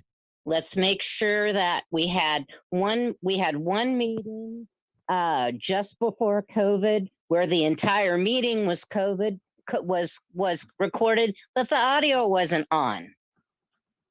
And we had one meeting where the poor guy in the booth had the dial on booth instead of on broadcast. And we listened to him burp and sing and other inappropriate things that should never, ever have been broadcast over TV.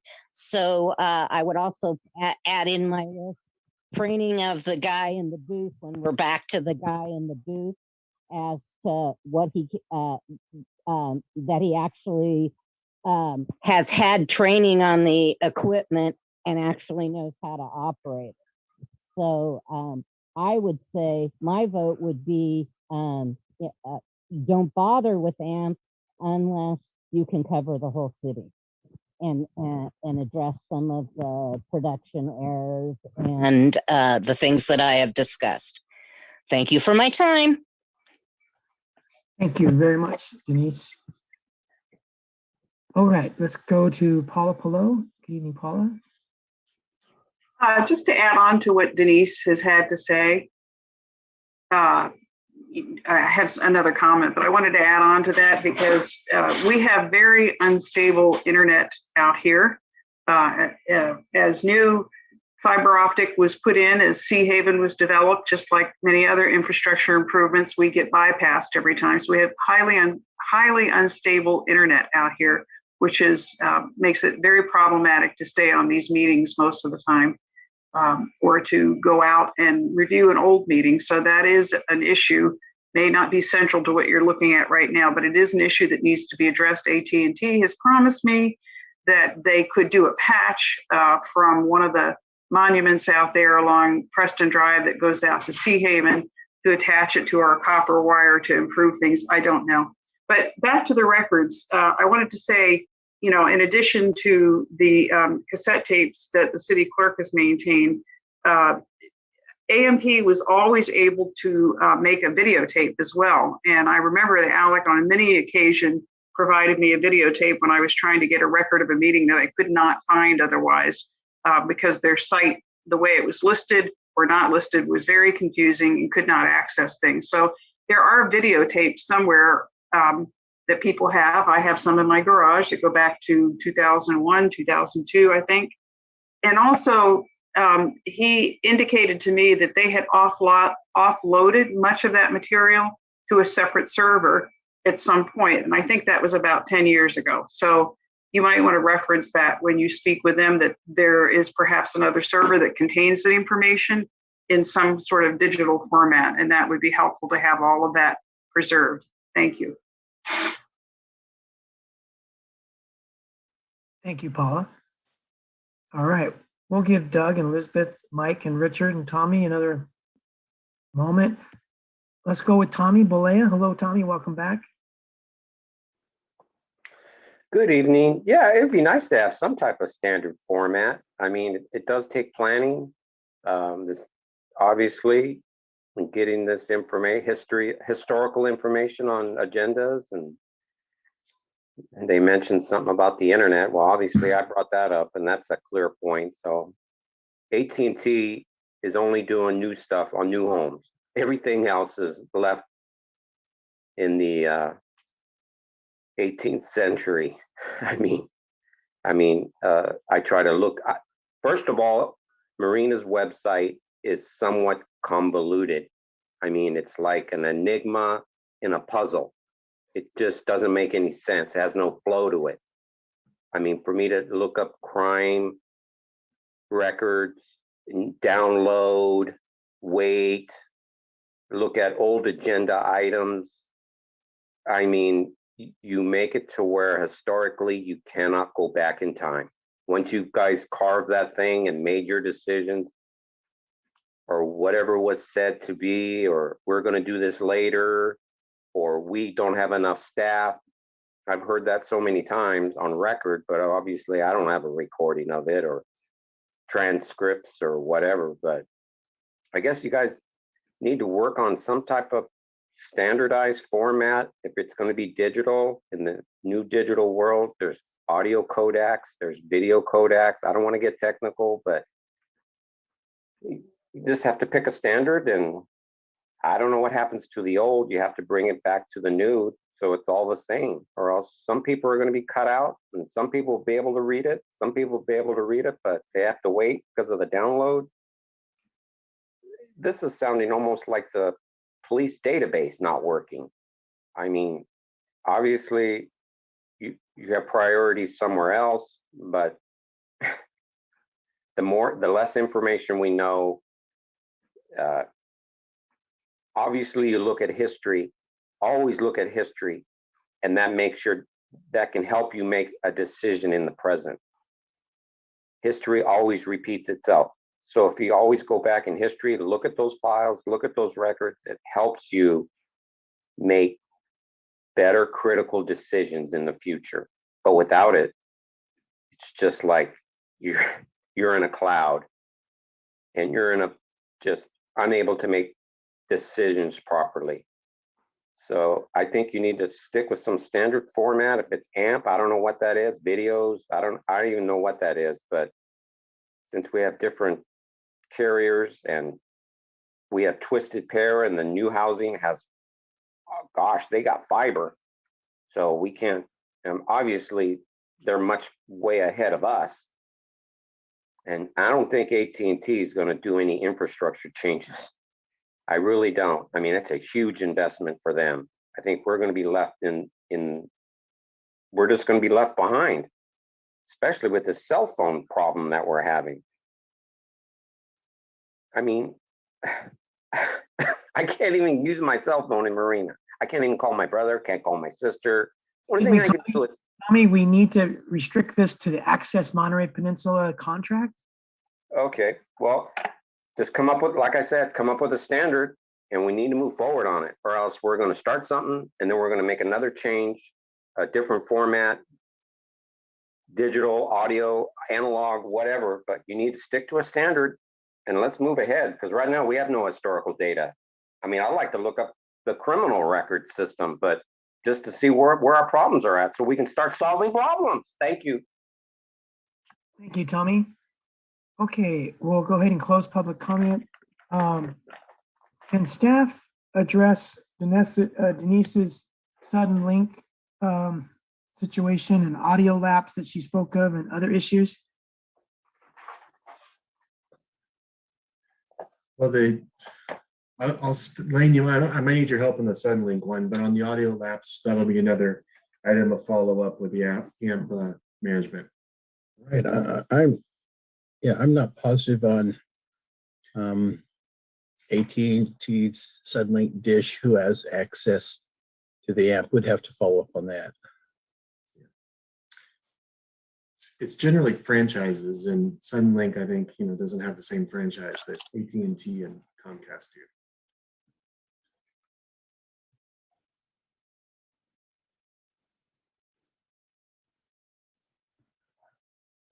What do you think, staff, about Denise's assertion that if everyone can't, then no one should be able to get?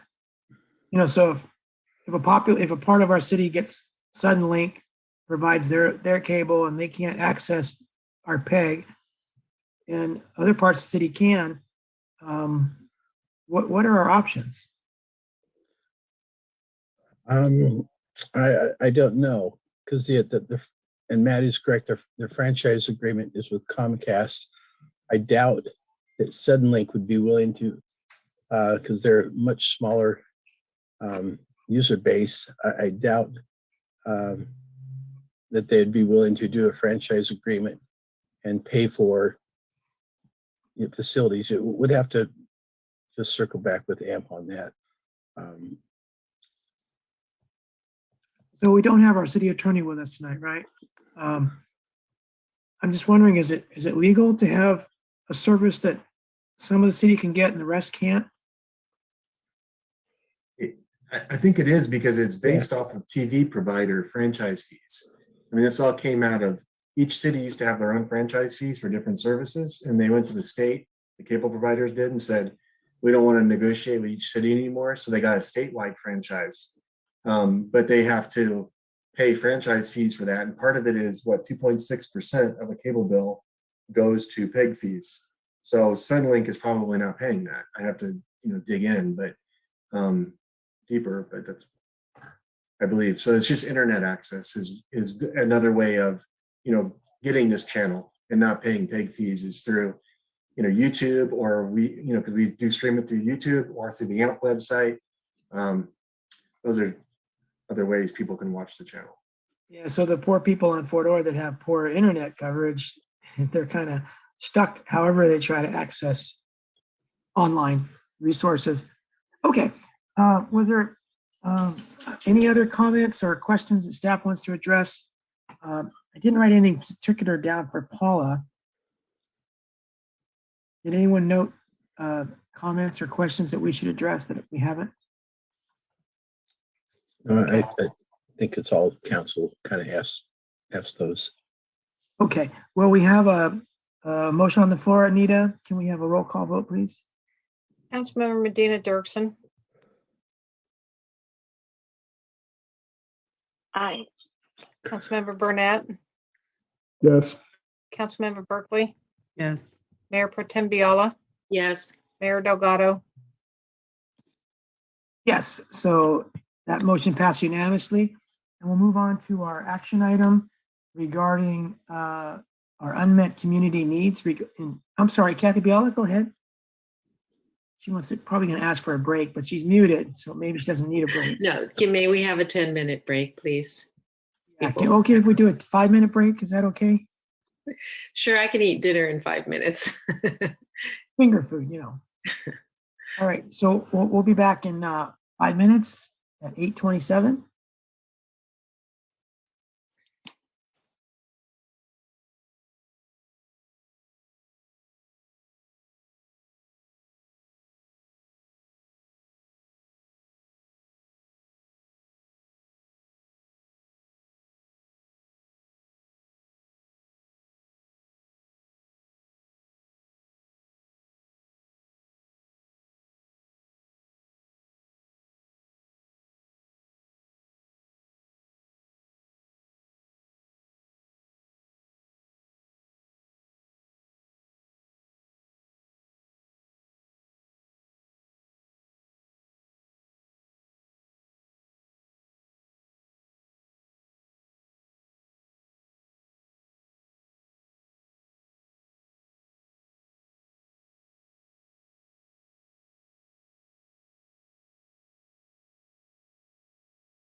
Lane, it's just you and I tonight. I guess. I guess we eat really fast. Right. Well, we have a quorum. We're a little bit later than we thought we would be, but let's go ahead and just at least start out, Lane. Were you gonna frame the issue before us? Yes. And Matt, can you pull up the PowerPoint presentation from January 25th?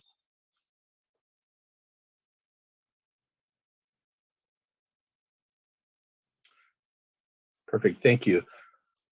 So in January, we had a long special meeting where we talked about these various essential services that we just don't have funding for right now, or that we're trying to figure out within our existing funding sources and future revenue sources, how we're going to be able to address these needs and concerns.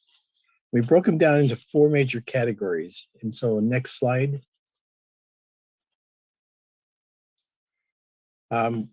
First is street infrastructure. And so one of the largest complaints that we've gotten for a long time is just our failing streets. And we kind of have been working on for 5 or 6 years a street maintenance program to address our street problems. And we got to the point where we're kind of handling the ongoing issues, but we had probably 25, 26 streets that were just going in failure mode and we couldn't address. And so we put together a package to get all of our streets up to a level of what we condition that is fairly good. And so we're working on this package, and it involves pledging our Measure X monies towards a revenue bond, and that revenue bond would then allow us to move forward and put about $12 million into these one-time fixes that will bring our these streets that are failing to a good condition, and then we'll also be able to maintain all the rest of our streets in a good condition. And so we're moving forward with that program right now. What we had identified previously, it was about $12 million that we needed for street infrastructure. We are looking at a bond with our Measure X monies, and at the time it was about an $8 or $9 million bond. But as we've have put our bond team together, and as we've looked at the different types of bonds and the debt service ratios and a lot more complicated things, but it ends up being that our bond is probably going to be anywhere from $10.5 to $12 million. And so we think the Measure X bond might be able to completely cover the one-time street infrastructure costs that we need.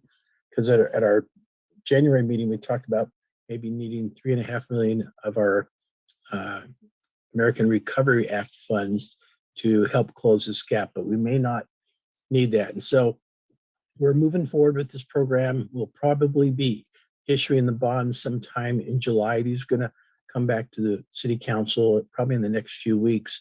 We are also working on hiring a pavement management team that will be responsible for this whole major street program. And so really for the next 2 to 3 years, all these streets in the city are going to be addressed and taken care of. And so the number one priority is well on the way. We have the funds to make it work.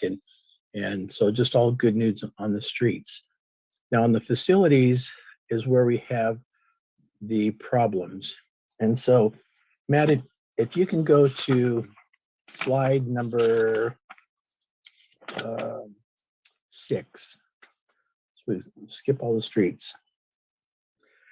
And so in January, we really identified 2 really critical facilities that we just don't have any really path forward to build these facilities. And we talked about how typically cities, the way that you build your facilities is you go out and you bond for them. You're never able to save up enough money unless you're a really wealthy community to be able to build a facility. Your school districts are the same way. That's why you have bond measures. And so we our community, we did a bond measure for our library, and that's worked out really well.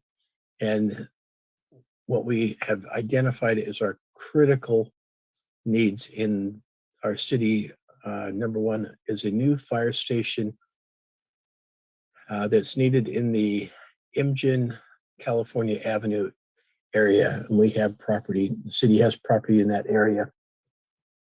And the reason that we need a station in that area is we have pockets in the city that we are not able to get a response time that is adequate from our main station that is located on Palm Avenue. And so you have Abrams, Preston Park, all the new Sea Haven, all the dunes, all that retail.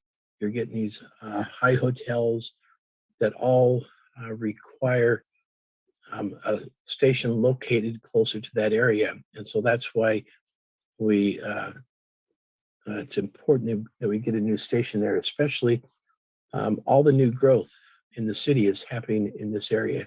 And so the demand is going to get greater, and the associated problems of just having the station on Palm Avenue is just going to get exacerbated as time goes on.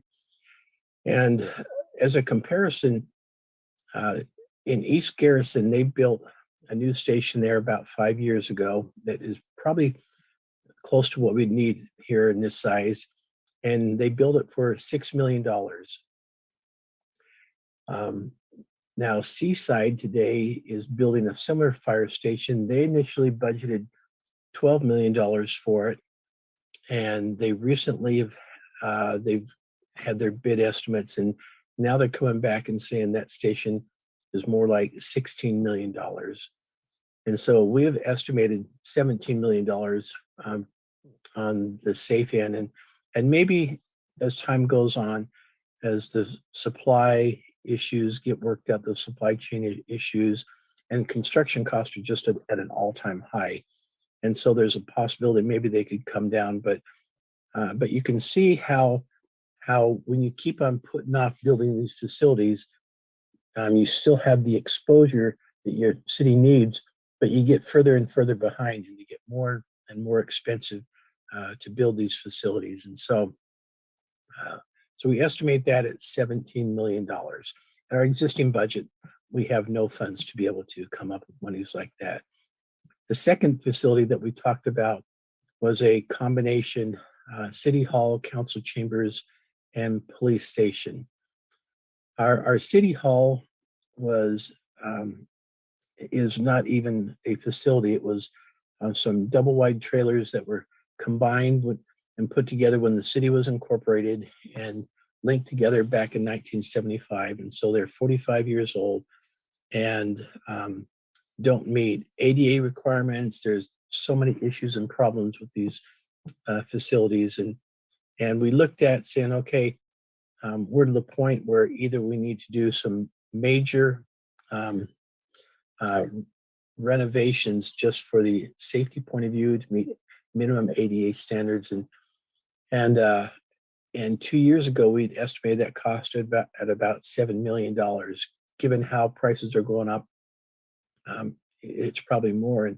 And so the issue is with City Hall, you'd be sinking millions of dollars into a facility just to beat bare minimum standards, and you still have a double wide trailer that's 45 years old, and it's just not going to work. We have the same issues with the council chambers.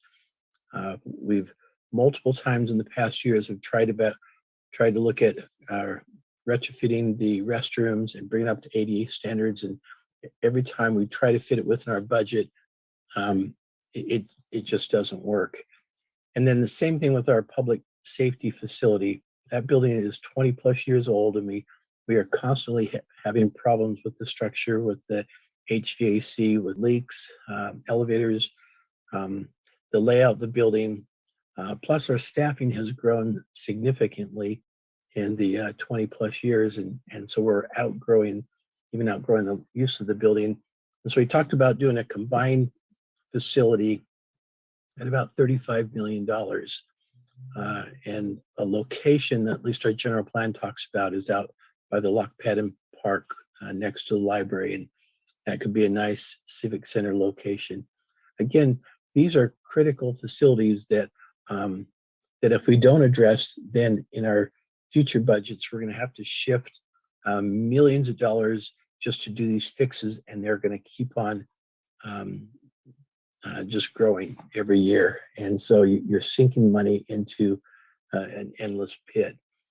Then the third critical, and it's not really a facility, but is a ladder truck. And we absolutely need that in our fire department. The reason we kind of put it with the facility is we don't have a facility that would house a ladder truck. Our existing fire stations are not deep enough for a ladder truck. And so in this new fire station on California and Imgen, it would be a sufficient length that you could house a ladder truck in there. But at the same time, we also need to purchase a ladder truck. And we're estimating right now $1.5 million, but those costs may be going up.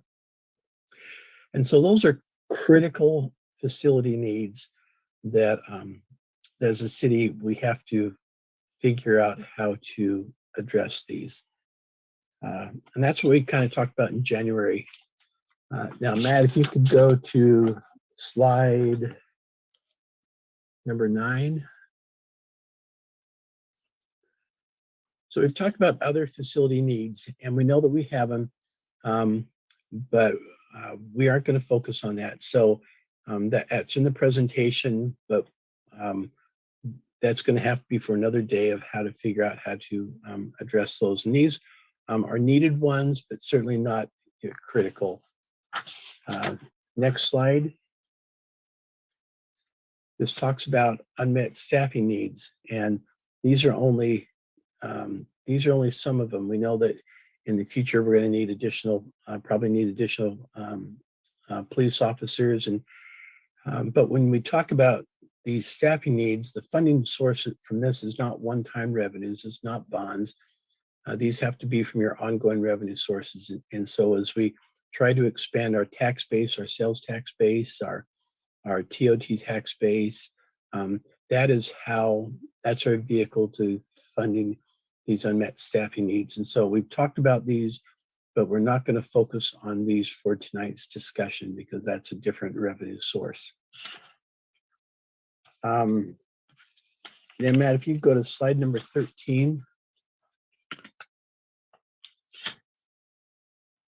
So when we're talking those critical facilities, and we have a total price of $53 million, the untapped revenue sources that we could potentially look at, one is the utility user tax. We've talked about how every city in Monterey County, I think except for one, has a utility user tax. That is one of the, we have 4 primary tools that the state legislature allows cities to do for taxes to pay for their services and public safety and quality of life. One is sales tax, one is property tax, one is your transit or your hotel tax, and then this utility user tax is another one. And that's one that we've had previously, and then voters discontinued that. And so that's an option out there. If we levied that tax at 6%, it would generate $1.6 million in annual revenue, and you could pledge that in a revenue bond and go out for about a $29 million bond. And so when you look at that $53 million cost for the critical facilities, this $29 million is still short of that. It could do a fire station and start a city hall facility, but it's not sufficient to do that. Now, when you look at the cost per household at 6%, you see the average cost per household is $14.90 a month, or $178.8 a year. Now, when we've talked about utility user tax previously, you have the ability to certain income levels, like low income, not charge that tax. And when we previously talked about it, that was one of the one of the suggestions, and you have the ability to do that. Now, any type of tax increase has to go to the voters for approval. These are not taxes that the council can approve.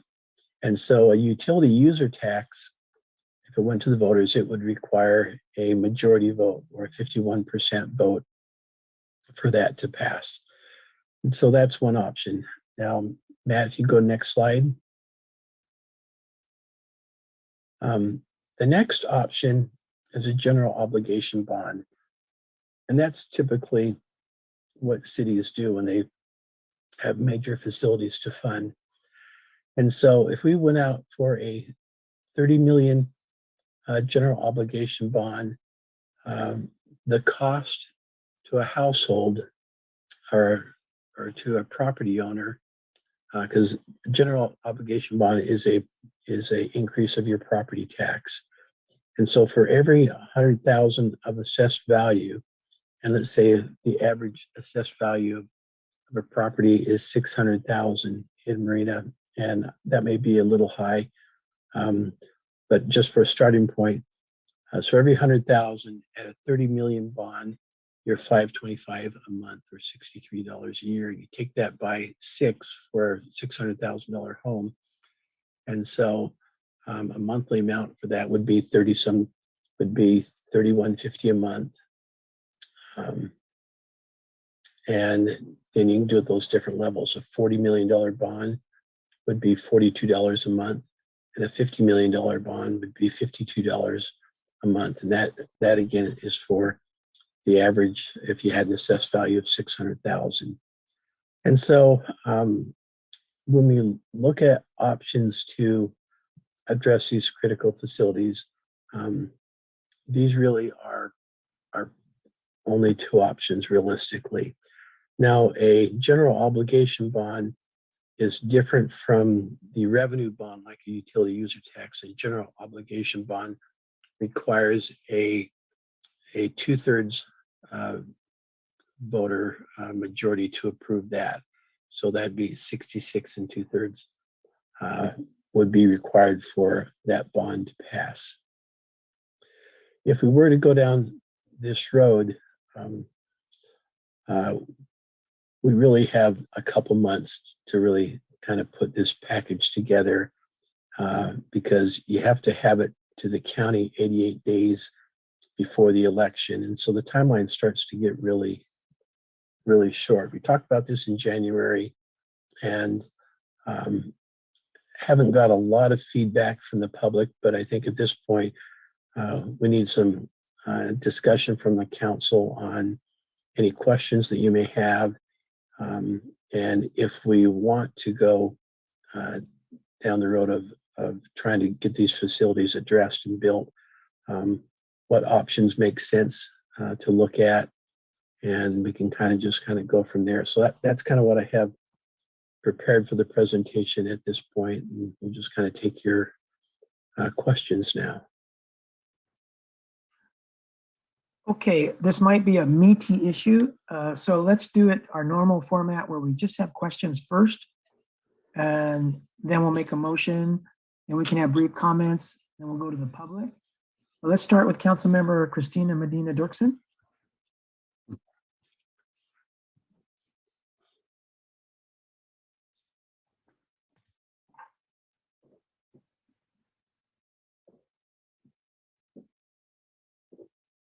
Christina, you're muted.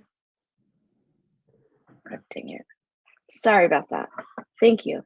I just want to say I'm having some internet issues, so if you can't hear me, maybe just give me some sips or something. So as I'm looking over my tax bill, I had asked this question before, and I think it's a bit of a dilemma. Everybody's had to pay their taxes recently. I've got 2 properties, so I've got 2 tax bills here. And as I go through and I find out my total taxes and how it's broken down, the one thing that is very difficult for me to assess is how much on the dollar of my tax bills stay local, in terms of how much or what percentage of it is staying in Marina. And I would like to know if there's an easy answer to that, because as we defend going down this route of a bond measure, we have to be able to justify it. So can Matt or can Lane please share with me? I thought there was some pretty ridiculous number for every 100 or 1,000 paid in taxes. I paid over 7, 8, 9, 10, 11, over $12,000 in my property tax bills on 2 properties. But I'm really having a hard time finding out how much stays local. So can you please address that question? Sure, yeah, roughly about 15% of your total tax bill comes to the city of Marina. A larger portion, 20-some percent, 20, 25%, and it varies from year to year, goes to Monterey County. And then special districts get a little portion, but the largest percentage of your property tax, 40, 50%, goes to schools. And it doesn't go directly to our schools, it goes to schools overall in California. And then based on there's a formula that the money from the state comes to our schools. And so we say this portion goes to schools, it doesn't go directly to our school district here. Is there a number that you can bring a little bit closer? So 15% of my tax bill, is there a generality that you can say for every 100 or for every $1,000 we get? Because I think when I've heard that number, it's been shocking how little we get. Yeah, so like if you have 2 properties, let's say your tax bill is let's say 1 property, just okay. Because I'd love for the average person to understand how this works. And so a good thing is to say, okay, your property tax rate is 1% in the state of California. And so if your home is valued at $600,000, your tax bill is going to be $6,000 a year. That's 1% of that. And that $6,000, 15% of that will come to the city of Marina, or about $900. So to put it a different way, for $900 a year, you're paying for all your police services, your fire services, all your parks, all your other services in the city of Marina, but it is a small amount. So your house, your $900. Now, that being said, and I don't think we have the tax collector on this phone call, how often are assessments done? And some people are going to say we are in the middle of a housing boom. So shouldn't we be seeing more of that money? And if not, why? Can you explain any of that?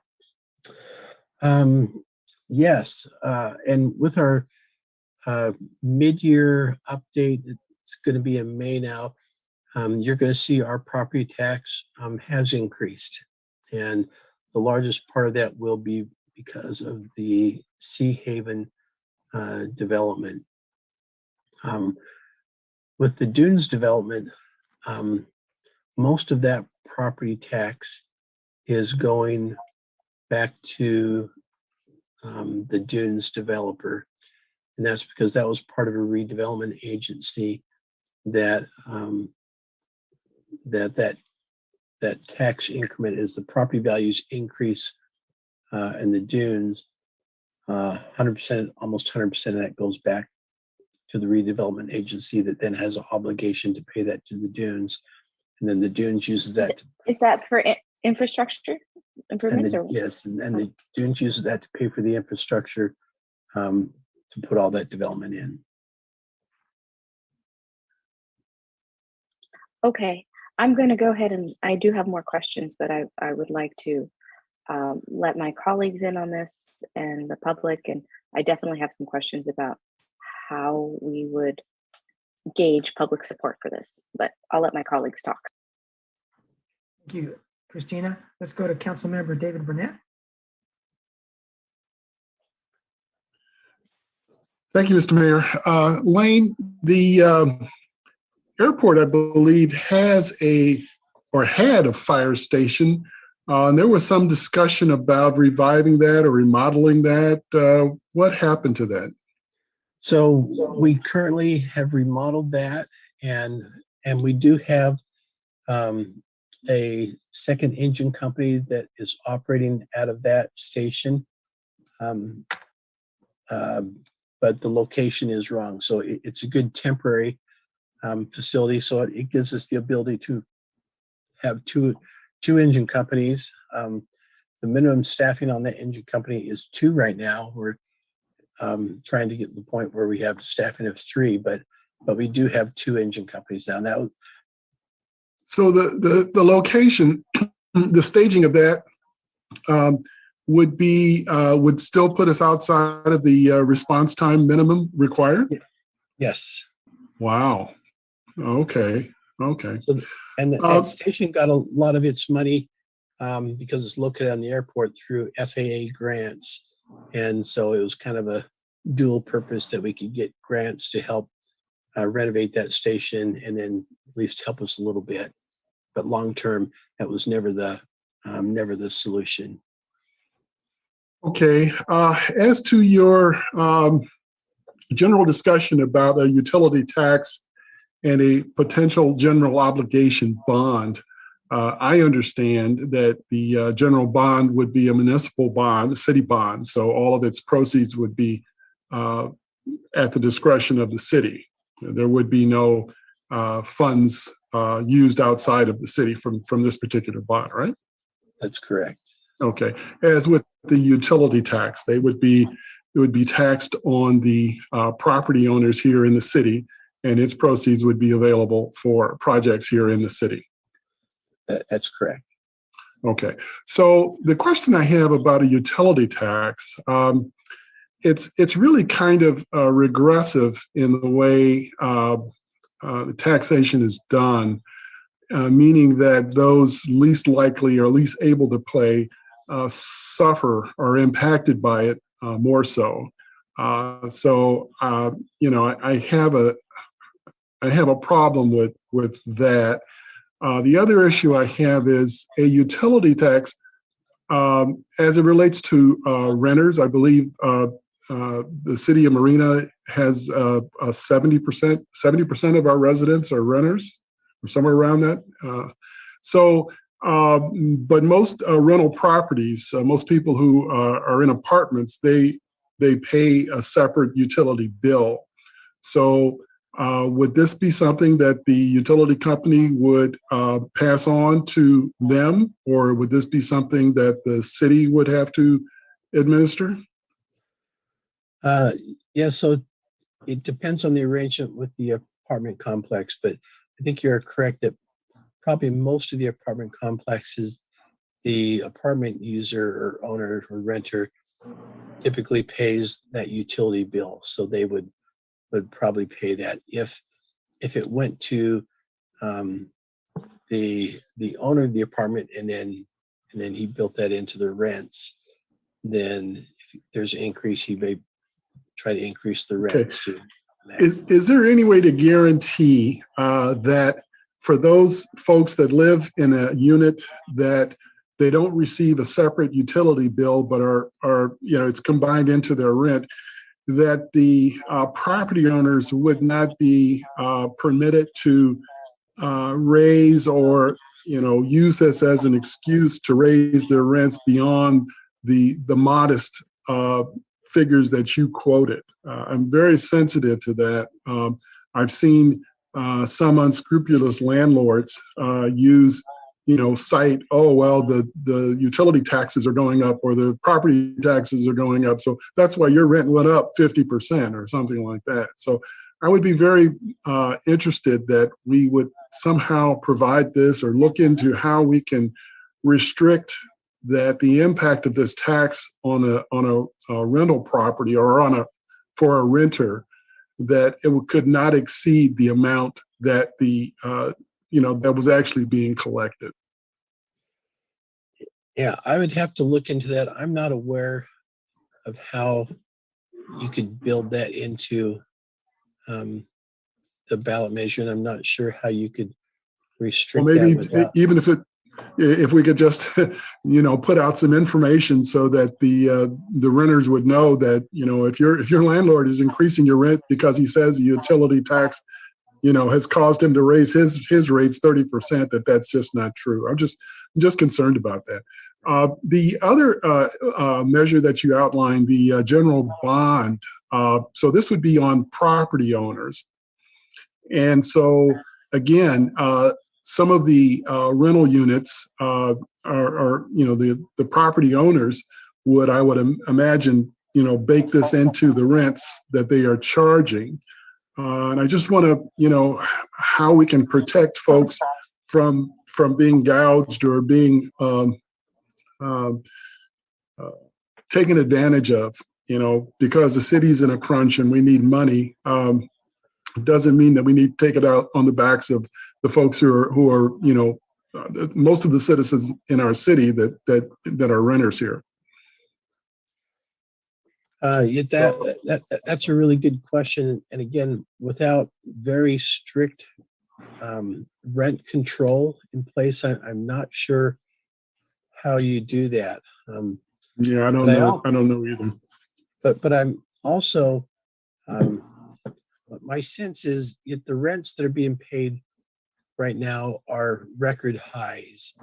And this record high for the rents being paid have not nearly as much to do with the cost of those to the landlords that have increased. It is strictly the market has gone up, the demand has gone up, and therefore they've raised the rents. And so part of at least I question myself internally is if the landlords have raised the rents to the market, if you did an increase, if they're already up where the market is, are they going to be able to put them up above the market? I don't know. Well, what happens from my understanding, what I've seen happen is you get multiple families moving into a single rental, and in order to afford the rent, and it's just a terrible condition that continues to pervade, not just in Marina, but in all of California. This pressure, this constant pressure on rents going up at supposedly some mysterious market rate, which is really just set up by the property owners themselves. There really is no magic market number out there. They just decide that they're going to charge this number, and the renter is at his mercy. So anyway, I know we're not supposed to be editorializing at this point, and I apologize. So I'll yield back my time to Councilmember Berkeley. Go ahead, Councilmember Berkeley. Okay, thank you. Just to that point about renters, I mean, there is one thing that we've got AB 1482, which, while not at all perfect, it does it does put a limit of annual increases to no more than 5% plus CPI, or 10%, whichever is lower. So there is that. Though it would be great if our city could do better than that. I'm concerned. So the screen that's in front of us, the monthly amount, annual amount, this is for the bond capacity, correct? Correct. Okay. And so the monthly amount, where is this coming from? This is coming from the individuals that if we put a bond measure on the ballot, correct? Correct. So if we went the general obligation route, the first question would be to decide what is the bond you want to go for? 30 million, 40 million, 35, 45. We listed the city hall and the fire station, the fire truck. The total need there is 53 million. And so we just put this to give you a sense of the bond at those different levels. This is what it would cost the property owner. Okay, so this is for the property owner. Okay. I just wanted to get a better understanding of this. So, and either way, regardless if we were to do a utility tax or the bond measure. Either way, it would have to go on the ballot. So you would need to have this submitted by August. Is that correct? That's correct. And it might be the end of July. Mhm. And then if we were trying to protect people with whom couldn't afford if we went with the utility tax and it was, I think, what was it, close to $15 per month, $14.80, I think it was. In what way would we be able to protect people that couldn't afford it? Same thing with property. So one of the things that we previously researched and talked about was those households that qualify for the PG&E lifeline. So essentially a certain income level, poverty level, and below, if they qualified for that, then they would be exempt from that tax. And so essentially, the utilities, because the tax really is on the gas, water, sewer, telecommunication utilities. And so you tell those utility companies, if the user qualifies for that lifeline, then they don't get charged this tax. Mhm. Okay. And can you go back to the slide that had the utility tax to see how much we would be raising again? I'd like to just see that for one more second. Sure, Matt, that's slide 13. Okay. So the maximum at 6%. 6% is kind of the average of our area. You could do more than that, but 6% is generally what is charged. And so that would give you the capacity for a roughly $29 million bond. Right.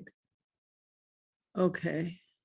And so really though, if we're really looking at the $50 million bond, we're better with the property tax, it looks like, because it looks like there's no way with the utility tax that we'll be able to get anywhere near where we need to be. Is that correct?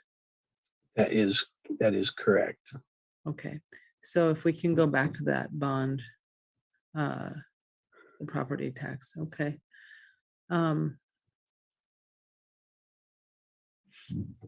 I don't think I have any more questions for now, although I will say I am leaning towards a property tax bond. I'm putting that on the ballot. Thank you. And those are my questions for right now. I may have more later. Thank you. Thank you, Lisa. Lane, can you go back to the approximate 1.6 million staff needs? Sure. Let's see, Matt, that was slide number.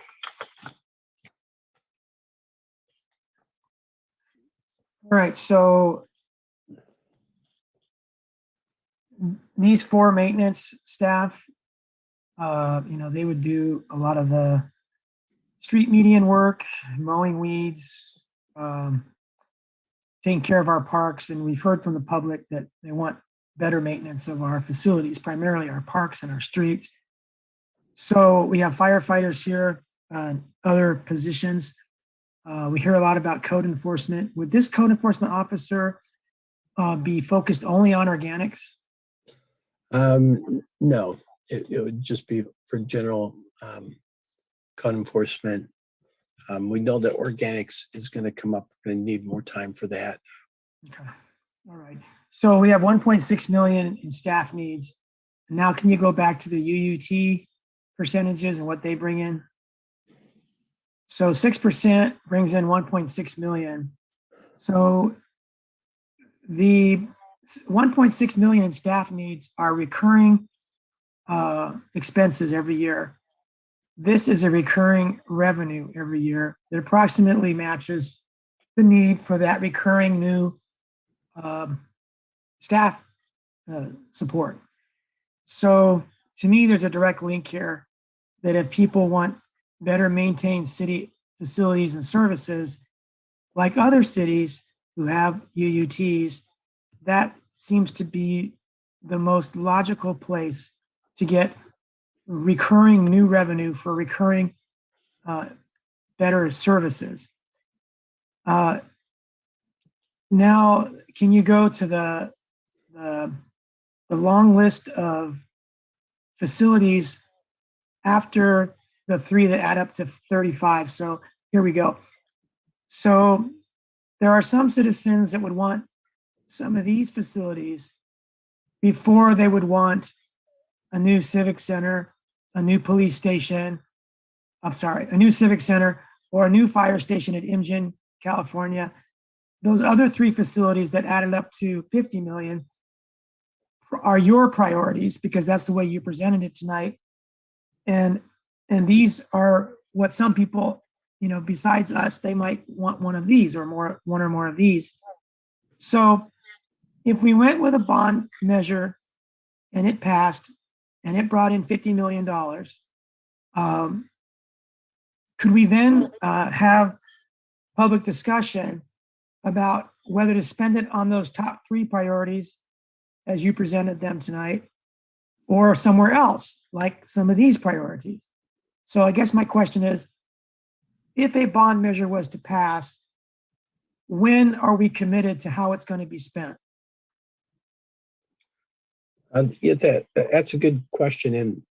And it all depends on the ballot language that we put on the ballot. So if the ballot language, we keep it broader for city facilities that would include this, then you could absolutely have that discussion after the bond measure.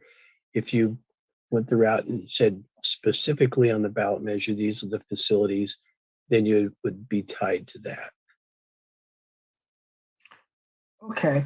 The teen center, community center, skate park, 1 million. I guess that's for repairs to those three facilities. Correct. It's to kind of upgrade those facilities. Yes. So it seems like the citizens might prefer these three to be in the mix than outside of the mix, because you improve three important facilities with only $1 million. So, dollar for dollar, this 1 million, when we're talking about 50 million, seems like if it was included in the package, it would improve more of our community, quality of life, right? Because more people, there's a lot of people that use these three facilities, and they would all benefit from this addition of this 1 million. And the 50 million or 53 million is just an estimate. Can you go to that prior slide that has three facilities adding up to 50 million, 53 million? So these are estimates, especially on the 35 million for the civic and the 17 million for the fire station. So, I mean, if we added 1 million for the three facilities I just mentioned, that would come up to 54,500,000 estimate. Now, if these came in at the estimated price, these were accurate, turns out, what would we do? Because we're already 3.5 million above the 50 million in bond revenue. So you're saying if the construction costs were more than what we brought in? Is that No, I'm saying if the construction costs were 53.5 million, but the bond brings in 50 million, how do we afford these three facilities? So we would then have to fund that from future revenue sources. And Okay. so, All right. So then if we added the million to this list for those three facilities to increase this to 54.5 million, we're pretty much in the same position, right? Except that we've added three buildings to the mix. correct. Okay. So I would suggest that we do that. And now can you fast forward one slide to the one we just saw, see it again? Because I don't think there's any other small, that one. So I don't think there's any other small ticket items that would logically be wise to add to that list, because then we're just shooting ourselves in the foot with, we're adding to the deficit or the discrepancy between the bond revenues, 50 million, and the amount of construction estimates. So I don't see anything on here. Do you, that would make sense to add to that other list without inflating it so much that it doesn't really make it plausible? Yeah, I would agree with that. Okay. Now, if we took something off that other list and we replaced it with an aquatic center, that would make a lot of people happy, and it would make some people unhappy. But the aquatic center would bring, well, the aquatic center, wouldn't it bring something different to the city that some people would like? It would. And as we looked at the aquatic center, it has some potentially other revenue sources. I think we were going to talk about that a little bit more in our mid-year budget, but because it's in the former Fort property where our Ford bond, some of those monies can be used for that. Some of our former Ford fees bonds can be used towards that. We have an escrow bond that's coming forward that can be used towards that. And so there are potentially other sources that we think actually might get kind of close to that 10 million. Okay.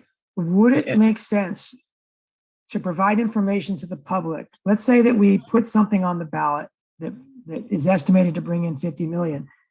Would it make sense to send information out to the public, not to advocate, but to inform, to say, here is the long list and the prices in order of what we think the city needs the most? I'm not really sure how the right words, but could we inform the public about these two slides so that they know that there's a chance, if the bond passes, that we would discuss all of them, that we're not stuck on which 2 or 3 or 5 that we're going to do, but this is the list that we're thinking of what we're missing.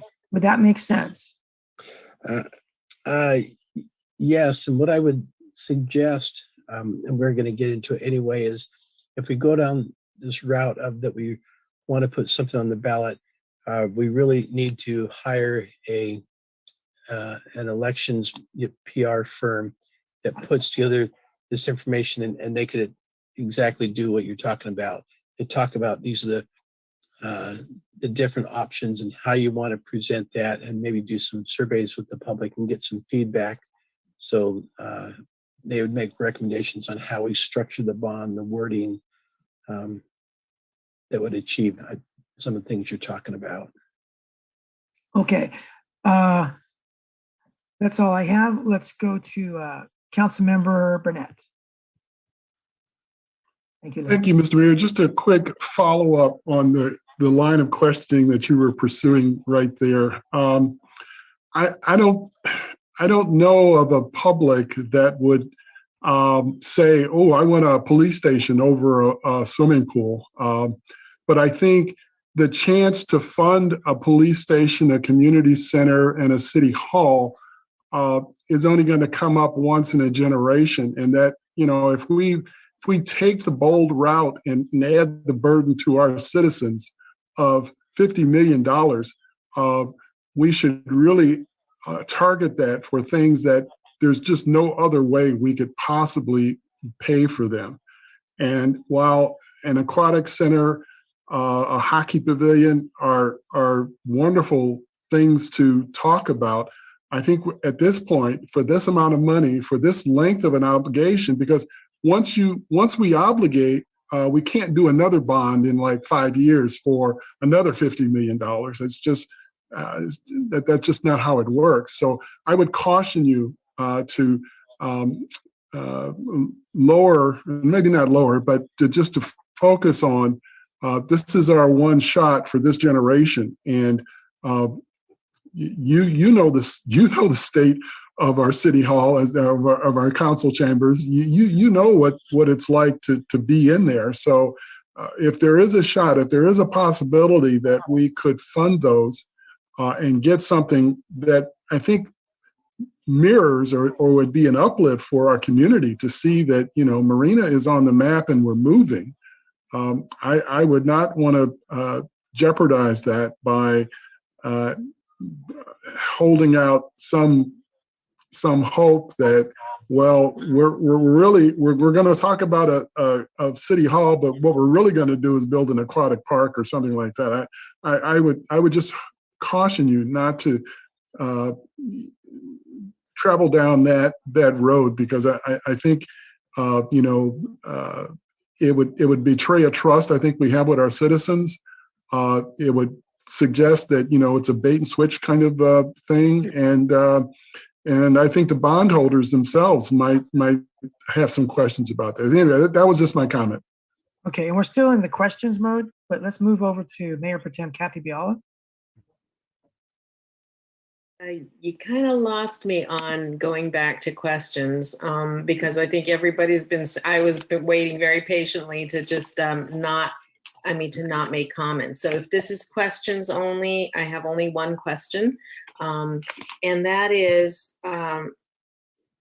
Lane, if under the $35,000 for the police station and the council member chambers and city hall, if that were to be split up, can you tell me approximately, with the chambers and city hall, how much would that cost versus a police station? Or are you really anticipating this one building that has to have the police station and the city hall and everything together? There isn't a way to split that out, or to do one and then build the other one onto it later? You could phase it, I think. So you could probably easily phase a police separate from a city hall facility. Part of it, there's just economies of scales.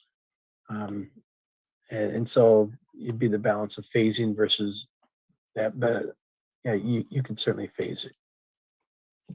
Thank you. I have a lot of comments, Mr. Mayor, but I'm not going to do it. Okay, we'll go to you first when we have comments. Let's put a motion together if someone would like to make a motion. And then we'll go to public comment after we have some council comments, starting with council. Let's go ahead to Councilmember Christina Medina Dirksen. I'd like to fashion a motion that we pursue a bond measure, initial discussion, and formulation with a list of needs to come back to council for further discussion, not more than 30 days from today. All right, is there a second for that motion? Second. All right. I was hoping that we might get further tonight, because I understand the motion to say that we'll have a discussion about this, which is what we're doing tonight. So can you clarify, Christina, what the motion would accomplish? Maybe I'll clarify the motion then. I move a motion that we pursue a bond measure with details and funding list, timetables, to come back not more than 30 days from today. The discussion portion I was thinking was, I guess that's what we will do. We'll discuss it with the public. All right, so let's be clear on the motion. It's to move toward putting on the November 2022 ballot a bond measure of something that would generate 50 million, or did you have another level in mind? 50 million is what I was shooting for, with some options for carve-outs for those economically disadvantaged. Okay. So on the economic disadvantaged, Lane, this is brand new to the motion, but would we just normally go through the same exceptions that other utilities go through? Like if they qualify for the low income discounts for other utilities, we would use the same formula for this? I'm not sure you could do it for a general obligation bond, but we'll double check and verify. All right. So Christina, can you say your motion one more time, just so it's clear to everybody? Okay, let me see if I remember. I didn't write it down. I move that we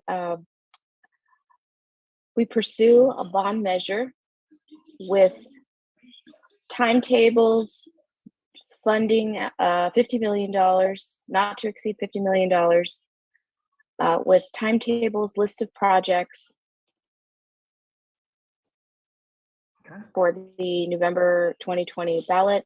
Come with staff to come back to us not more than 30 days from today with plan to include public relations outreach. Okay. All right. Thank you, Christina. Is a second hold on that restated motion, Kathy? Yes, it does. Okay, Kathy, why don't you start with comments and then we'll go to everyone else for comments who wish to speak. Okay, so I am glad we're pursuing the bonds.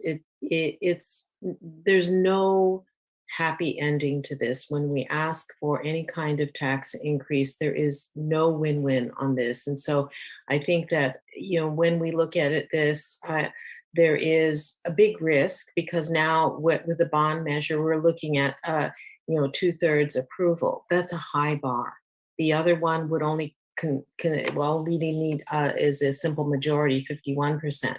So when we look at this, we have to be really careful that we have considered how palatable this ask is for a tax increase, because it's going to require 2/3 vote to pass. If we go for this and we don't get that 2/3, I think we're in a big problem. So now the things that Lane has listed as things that we have to have a new fire station. We have to have a fire ladder, and it would be pretty important for us to start this process sometime in this generation for a civic center and the police station. So those are really critical needs. However, I heard the message from the mayor saying, well, some of these other things like the teen center, the community center, the skate park are low ticket items that if this were added, could make the ask a little bit more palatable for the general public. So I understand the need for that, but I also think that when we ask this, and I think that Councilmember Burnett said it, that this is a once in a generation ask, and it has to be for really vital, critical things that we must have, and we must be successful. So it is worrisome to me that you know, we are asking a lot, but people have to make value statements. You know, do we want an aquatic center versus a civic center? Do we want, you know, some of these other things versus, you know, the fire station? There's, you know, people will say things like, I'm on a fixed income, and therefore any amount that you ask, whether it's a UUT or a property tax, I can't afford it. And we may try to do whatever we can to mitigate the blow of extra money at this time in people's lives. But we're really not gonna find that magic wand. We can do a little bit on a UUT, but that money won't get us to where we need. So we can't do it on a property tax. And in my head, I say, okay, well, the folks that do own property are more well off than those who are renting. Then you can say, well, but they're going to increase the rents because they've got, you know, money on increased taxes. So again, there's no win, but I think we're going to have to find a way in which the least amount of hurt can be done for as many people as we can. And that's the best we're going to do. And when we commit to a bond, it's a really big thing to get a 2/3 majority vote on it. And if we risk that and find out that it's voted down, we will have spent a lot of time and money. And in the end, by November, have nothing. And I don't think we have that option, guys, to walk away from saying we're not going to get a ladder truck or a new fire station. So this is really you know, a really serious discussion. And so I know we're gonna try to, you know, think about all the details that we can, but I think I prefer that we ask for the big ticket items only so people are really clear that it's vital. The things that we are asking could not be funded in any other way. And we are sorry that we have to ask for more money from folks, but that's how we run our city. We can't make profits off of things, and we have to do it by only the four ways in which legally we are able to collect money. And this is obviously one of them. Thank you, Mr. Mayor. All right, thank you, Kathy. Let's go to Councilmember David Burnett. Thank you, Mr. Mayor. Could we bring back up the slide that listed staff's suggested projects? Okay, so oops, there we go. So the vagueness of the prior motion troubles me, and I will not be supporting that. I would like to offer a substitute motion that we would pursue and instruct staff to construct a bond measure proposal that would include the 3 items listed under city facilities critical only, and bring that back to council as soon as possible. I'll second that.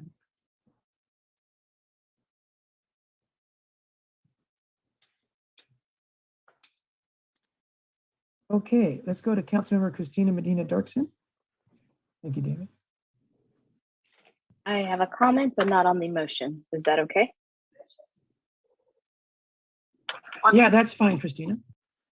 Okay, thank you very much. I want to make the comment that a few things. Number one, this is a big ask. This is our ask. As I've been on council, we've been working very hard to address things like our failed streets. And for some time now, our city has been sheepish about finding new revenue sources. So while this pains me to have to ask for more money when I look at over $12,000 on my property tax bill, I think what we need to make sure is that we exhaust everything. And I said this the last time I was pursuing asking the state as they champion what a wonderful amount of surplus we have. I was at a conference and asking for some of that money back. I think we need to look at this as a whole holistic approach when we do pursue it, because we're an overtaxed state. People are leaving California, but what people don't realize is just how little comes back to our city. Rather than growing government, we need to invest in our cities.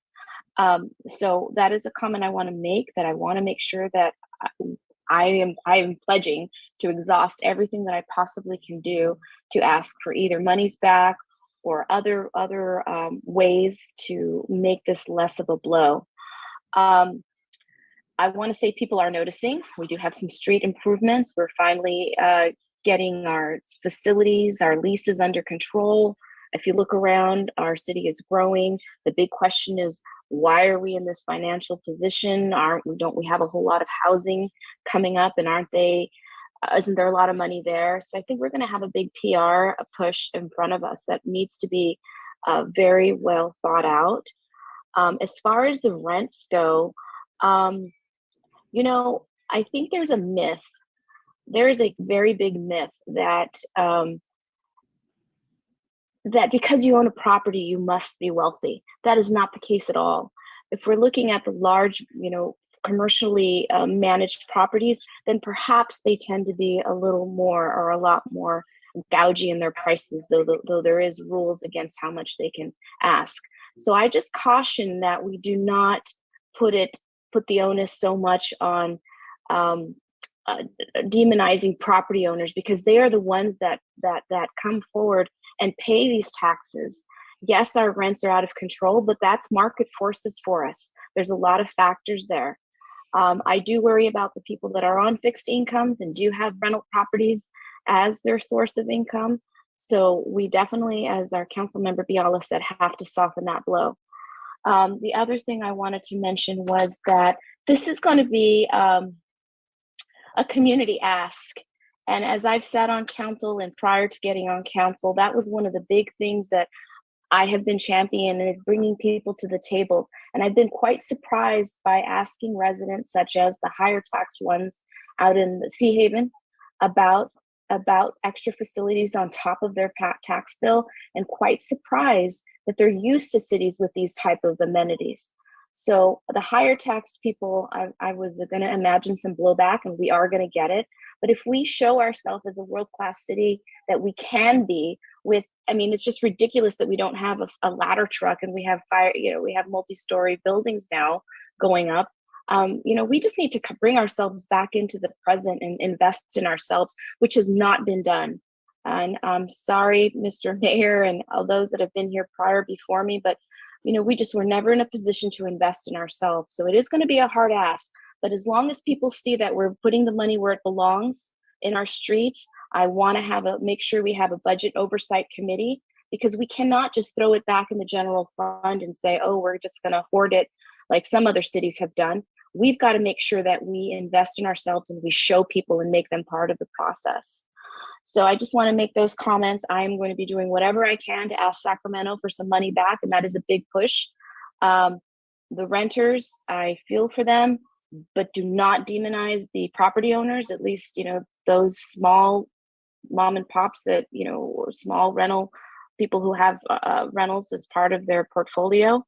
And bring those property owners. I've already talked to some commercial property owners that I want them at the table as we discuss this, because it's going to affect their bottom line. And the more cheerleaders we have, they're more willing to expend. I have talked to several people who have commercial businesses and properties in town. As long as they're at the table, I think we're going to have a really good team. So that's all I have to say, and I look forward to massive amounts of public comment on this as we whittle down, like we have other projects like our city budget, a participatory process like Audra Walton would have called this, participatory government, because this is their city. And if we're going to ask people to open up and pay more than their $12,000 a year for taxes, that hurts. But if I see something that my kids can swim in a swimming pool, or a modern workforce for a more diverse police fire, don't have to have, we have a women's sleeping quarters. These are the things that are going to bring us into a more desirable, even more desirable place to live. So I'm going to get off my soapbox and I look forward to hearing more public comment on this. Okay, I'm going to go next briefly. Just to the point, on the motion before us, it doesn't include a UUT. So there's nothing that's going to meet our need for recurring costs for staff. So we won't be able to afford all of those additional staff. So Christina, I'd like you to make a friendly amendment to your motion, if you want to, that we also try to, we also move ahead, take the steps necessary to put a UUT for 6% on the November 2022 ballot. And if you're, Mr. Mayor, just a point of order. Am I missing something? I don't see that we have a city attorney with us anymore. That's correct. We've lost our city attorney as of like 2 hours ago. Don't we need our city attorney to continue with our city council meetings? But we just don't, but yeah, but he or she is not here right now. So we're just going without. I understand that, but I'm not sure that this is acceptable per Brown Act. What, you mean a friendly amendment? No, that we're continuing down the road that we're okay. doing. Let's ask our city manager. Go ahead, Lane.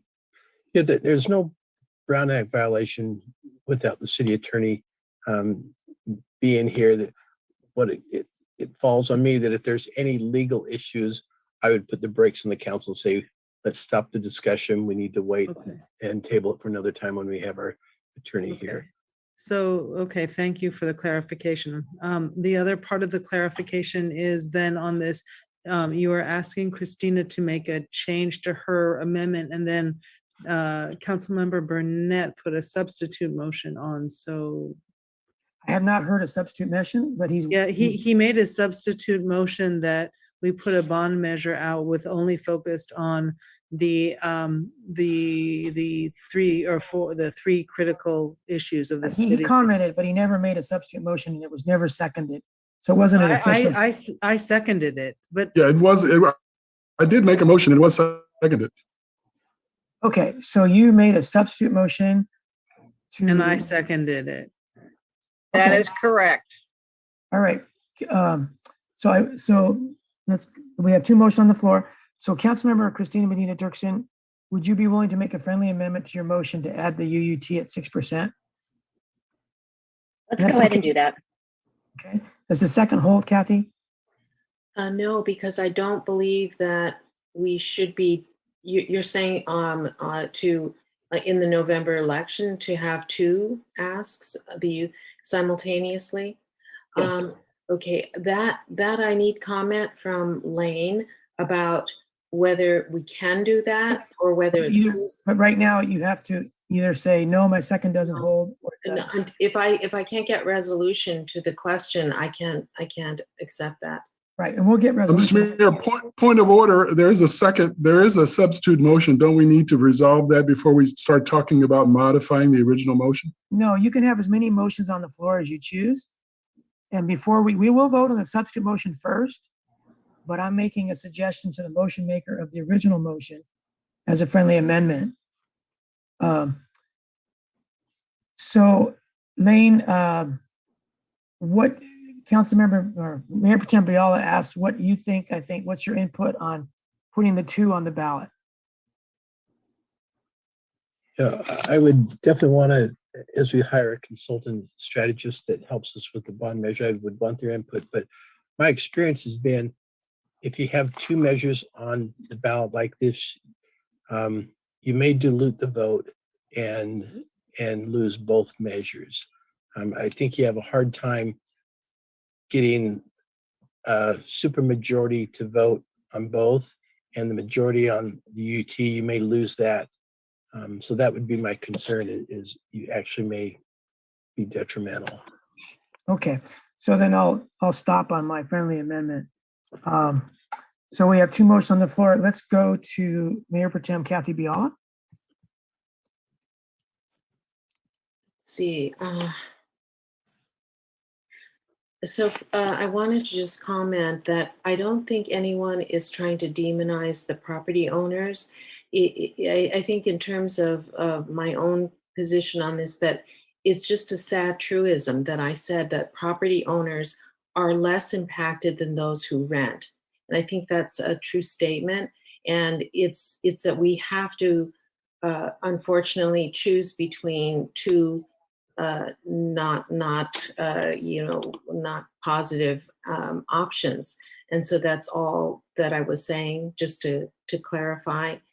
I liked what Councilwoman Medina Dirksen said, the invest in ourselves. I like that concept. I think that's says what we're trying to do with these three critical projects on the screen right now.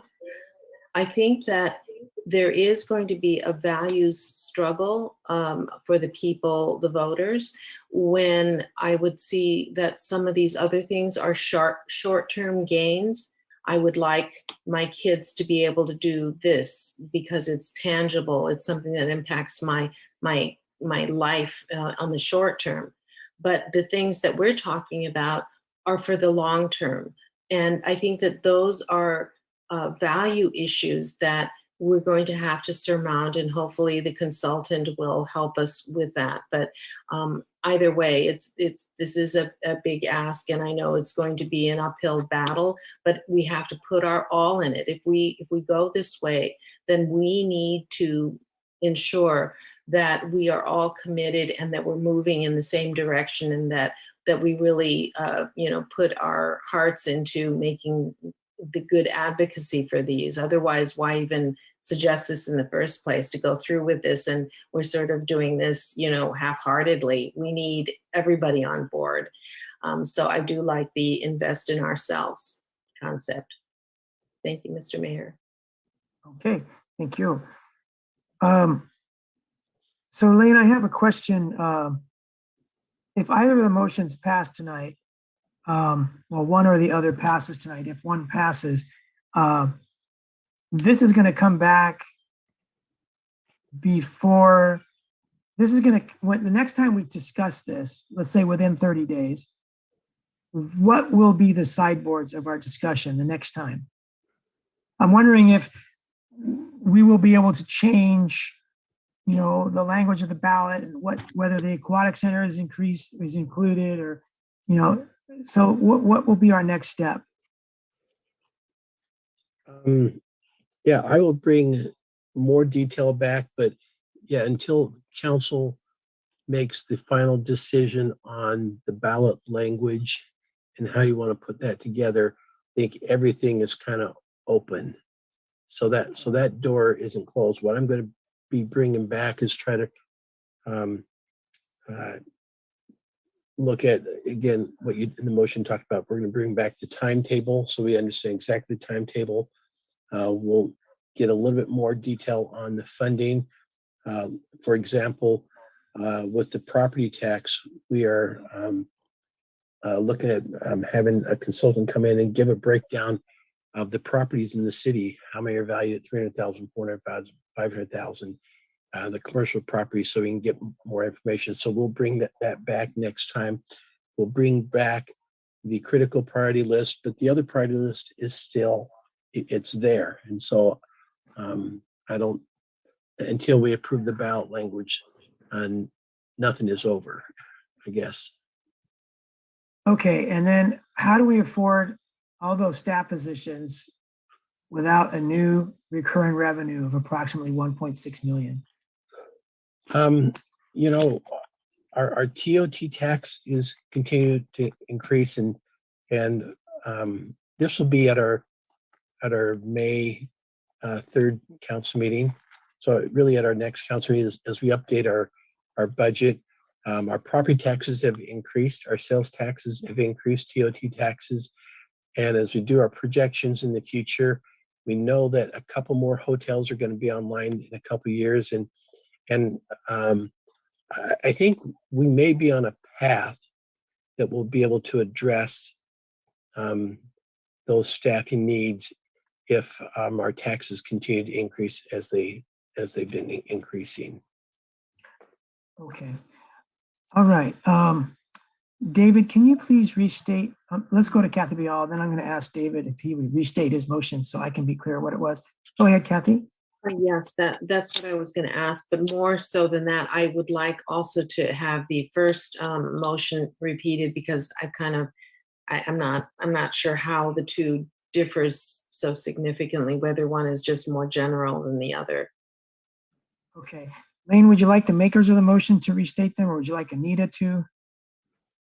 Anita, do you have that?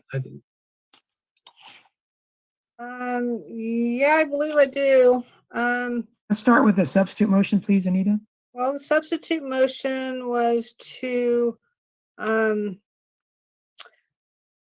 believe, propose a bond that focuses on the three critical facilities, which is up on screen now: the fire station, police station, ladder truck, and then bring it back to council. And the original motion?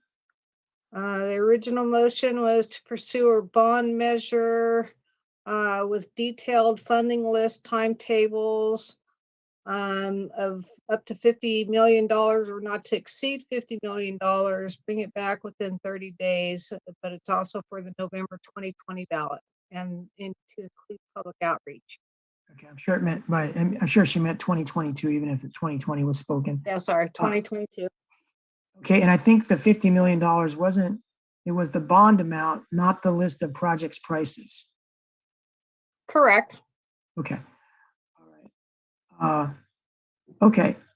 So first we're going to vote on the substitute motion, and I'll be voting no because I definitely want the community center, et cetera, that 1.5 million price tag, that really helps. That $1 million addition really helps. So I'll be voting for the original motion. Kathy, go ahead. And then David.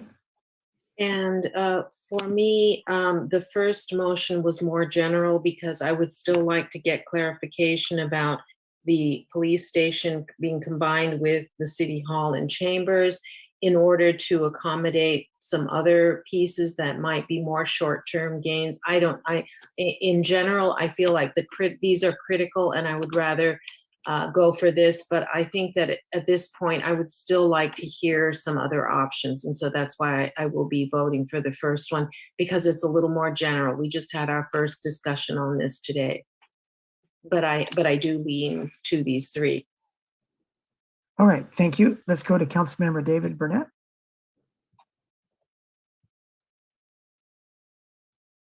Thank you, Mr. Mayor. Throughout this discussion, the focus has been on the identified needs, staff identified needs, and I believe council identified needs for the city going forward. The slide that's up, the way it's talked about, these are critical city facilities. The idea that we would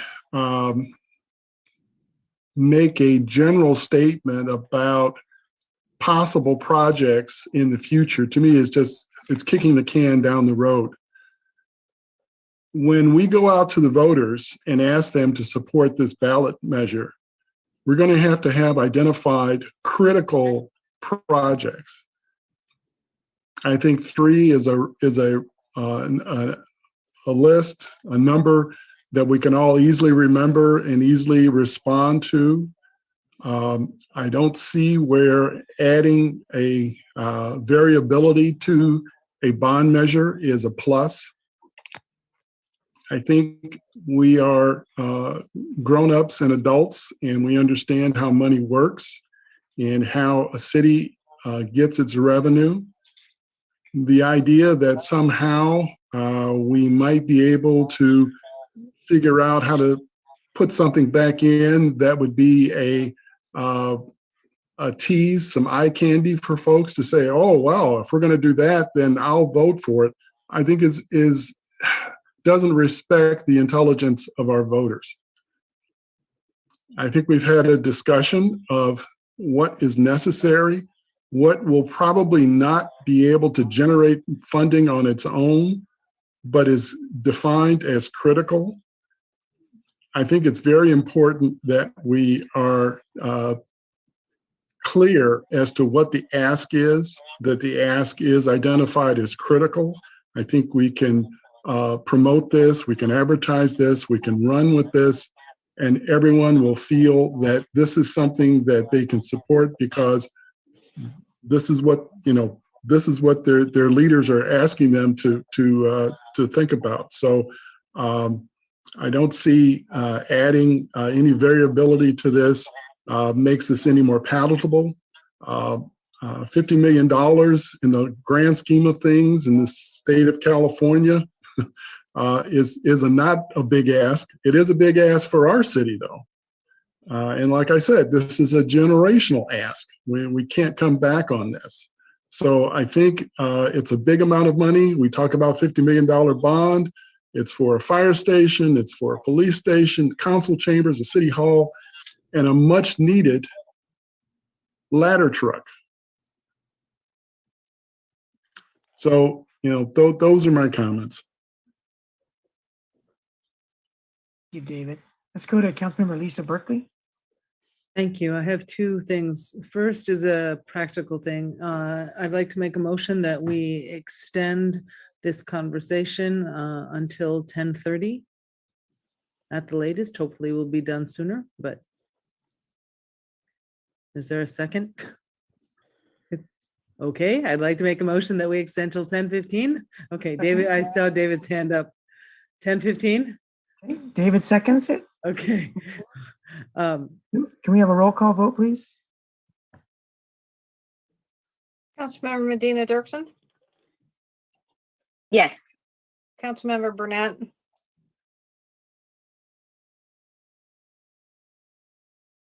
Yes. Councilmember Berkeley, Yes. Mayor Pro Tem Biala, No. Mayor Delgado. Yes. Okay. So in listening to what everyone has said. I agree with Kathy that Christina's comment about investing in our community or investing in ourselves is a great way to frame this conversation. I think too, though, to Kathy, something that Kathy said is this is our first conversation, but actually we've been talking about this for well over a year about what are our priorities. And I'm thinking, it's great if we build a community center and an arts village or a sports center. I mean, who doesn't want that? That would be a lot of fun. But we have critical issues. What's going to happen when there's a fire in there?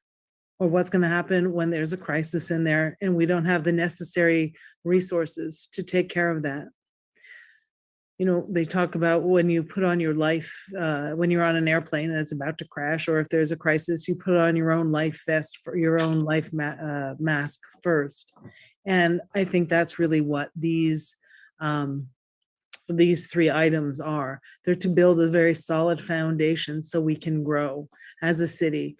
As we grow and as we continue to build relationships with companies like Joby and potential other companies that come here, perhaps they'll partner with us and help us raise money for an arts center or a community center and really become more involved. Certainly there will be more and more financial resources here for something that is a lot more fun to the community. And I think that that'll be an easier ask down the road. I think focusing on a fire station, police stations, council chambers, city hall, ladder truck, this is really the crucial infrastructure for the growth of our city. When a foundation is strong, you can build infinitely, or maybe not infinitely, but you can continue to build out and up in a much more solid way. If your foundation is shaky, everything can start to crumble down. And so I will be going with the second substitute motion out of respect for time and the fact that we've had these conversations for over a year at this point. And I love this idea that Councilmember Medina Dirksen and Mayor Pro Tem Biala also commented on as far as investing in ourselves. This is really the health of our community so we can grow into the more fun areas. So that's my comment and I look forward to voting soon. Thank you. Thank you, Lisa. Let's go to Mayor Pro Tem Biala. Thank you, Mr. Mayor. So I've already said that these are three critical projects and I would favor these. However, we haven't been talking about this for a year or more because the new fire station didn't even come up until we did the fire study and we realized that we are really in a precarious situation. And so a new fire station was necessary because the combination with Seaside Fire Department and us didn't turn out. So some of these are new things that we haven't had an issue with. Yes, the council chambers and the city hall. Yes, we've been talking of that for a long time. The ladder truck probably longer than this year. But we have had to think of a ladder truck that fits a station, which we don't have. And so this is sort of reinforcing itself. But regardless, there are three really important things. However, let's say, and I just was splitting out the police station and the chambers issue. What if we said that the personnel hire is so critical? That was our number one priority a year and a half ago when we first did our rank order vote. And in that list, we do have firefighters and a deputy chief and fire marshal. So it's not like these are minor positions. And in fact, all of these were ones that we have been clamoring for so long. And I understand what our city manager said, that the bonds are one-time thing. And so we can't fund things that are ongoing expenses. However, if we relied on TOT, for example, of 2.5 million and looking at, some of the personnel issues, personnel people that we could hire, well, that's not going to be coming to our city for 2 to 5 years. So maybe it's okay to initially hire these people sooner rather than later. And we put that in along with some variation of the 3 critical projects. So I'm just saying, I just thought of that right now. I'm just saying that for me, I would like to be able to have a little bit more bandwidth to hear some other options before I say these 3 are the only ones that we should be addressing at this time. So that's what I was saying in terms of my rationale for supporting the more general one. All right, thank you, Kathy. And I don't see the need before we get public comment tonight and public comment at our next meeting to focus on 3 projects and only 3 projects. We probably will end up doing something like that, but I think with more public input, we're going to be on a stronger footing. So I want to keep it open at this time and not narrow it so that we don't have public comment about broadening it. We need to hear from the public. So let's go to the public now. We have Mr. 2. Mayor? Oh, did you? I just had one other thought too, is that we are not the deciders of this. This is the public. This will be the voters. And so even though we may think this is the 3 that's going to sell, so to speak, to stimulate people to vote for the bond, it may not be, but we don't know. And it's going to be the voters, not the 5 of us, that determines the success of the bond.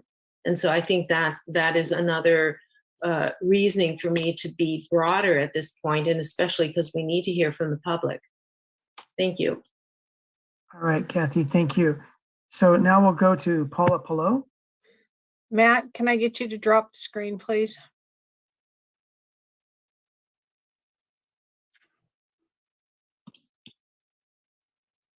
Go ahead, Paula.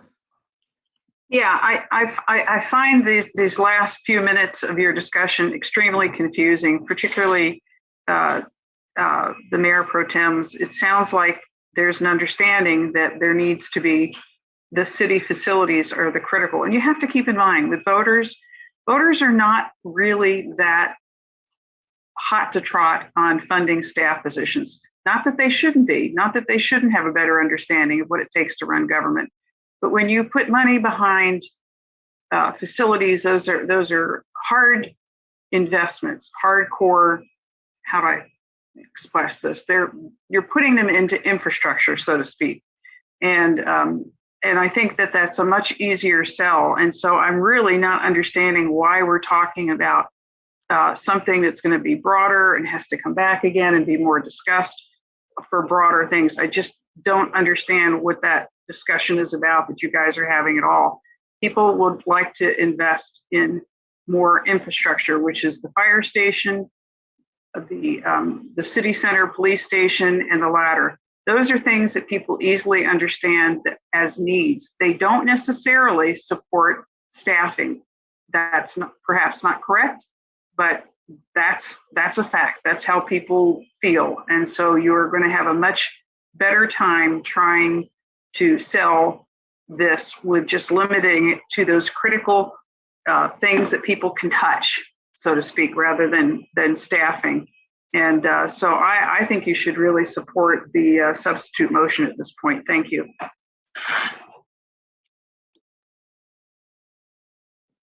Thank you, Paula. Now let's go to Denise Turley. Denise. Hi, thanks. First question is, Anita correctly recorded that Christina said 2020, not 2022. My question about that is, does Christina legally have to restate or say that she made the error and she meant 2022? We all understand that she meant 2022, although that's not what came out of her mouth. Next one, let's make it clear when we sell this that we're clear about what we're selling and that we don't do any bait and switch or things that would deter from. You might have some that will say, I don't have teens. I don't use an aquatic soap. So don't put too much on paper that confuses people or irritates them to the point that they don't read further and see that what you want is actually essential services. Also, explain what exists now. Do we have 1, 2, 3, 4, 5, 6 fire stations? Where are they located? Is City Hall and the fire station, are they going to share a building? Are they going to be 2 buildings next to each other? Are they going to be 1 building here, 1 building there? And I appreciated the comment about make sure that the fire station, that all the engines will actually fit inside the fire station. That goes without saying. I didn't understand till the conversation started that we were even talking about a city hall and council chambers. It looked to like me that you were only talking about a police and fire station. So be very, very clear in what it is, what bang they get for their buck. Let's see, where are we time-wise? Oh, okay. I just want to add to the comment that anyway, connectivity and conductivity services, are they included in included in this? Because if you put your police and your police city hall out there on the former Knowles, you're going to be on Fort Ord property, and you're not going to get you'll have the same problem that I discussed earlier, as some areas of Marina are preferentially or more well treated, and some areas of Marina are less well treated. Would the final question, would the fire station that's potentially being placed out at or near East Garrison cover Preston, Abrams, and some of those other Fort Ord areas? I made it. Woohoo! Less than 4 minutes. Bye.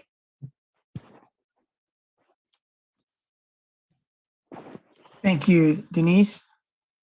And let's go to Elizabeth Fisher. Good evening, Elizabeth. Good evening, everybody. So I agree that we need to invest in our own city, and that a new fire station, police station, council chambers, city hall, and ladder truck are necessities. I also agree that other projects with relatively minor costs should also be taken into account, because those will be used by many residents. It will be good to get a feeling for what Marina residents will be prepared to pay for. I've mentioned in the past that I probably am not the only person who will be prepared to prepay several years of a membership at an aquatic center, if that could make it become a reality. So maybe some creative fundraising can be looked at. I hope that there will be a big vision by looking into creating a new civic center centrally located at Cypress Knolls with a real town square. And select good planners, good architects, create something beautiful so that Marina residents will get something valuable in return for their extra payments, and that can be used for many, many years to come. I wish you all the best with these decisions. Thank you for all your time. Thank you. Thank you, Elizabeth. And let's go to Brian McCarthy. Welcome back, Brian. I'm sorry, Brian. Let's try again. Go ahead.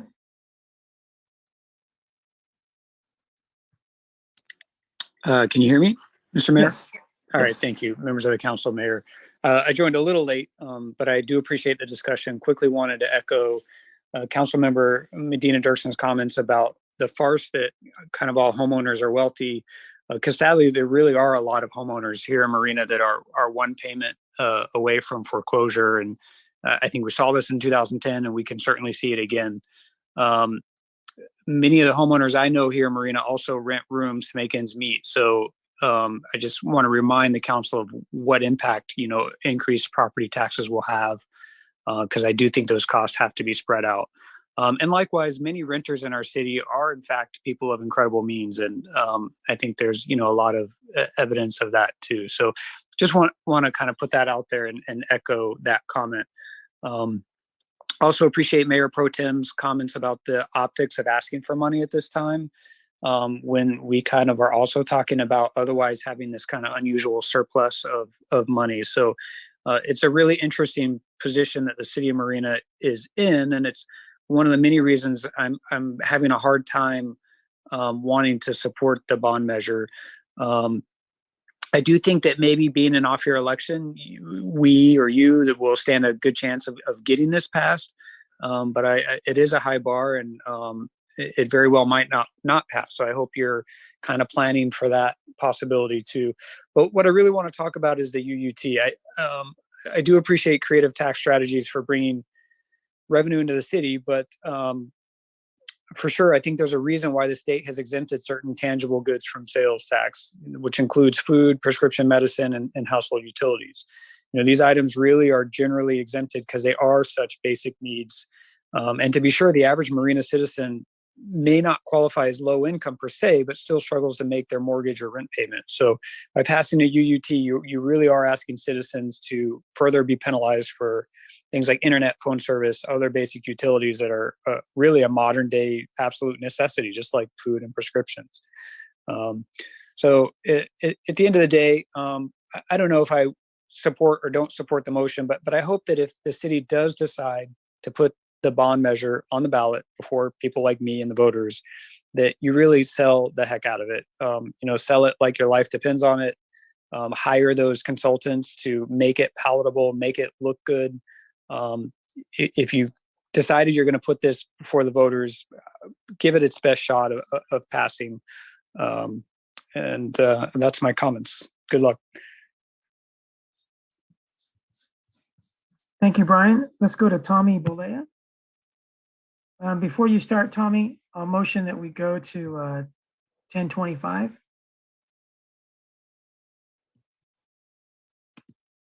Second. Okay. Okay, can we have a roll call vote, please, Anita? Councilmember Burnett.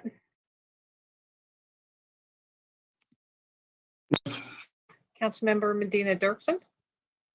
Yes. Councilmember Berkeley. Yes. Mayor Pro Tem Biella. Yes.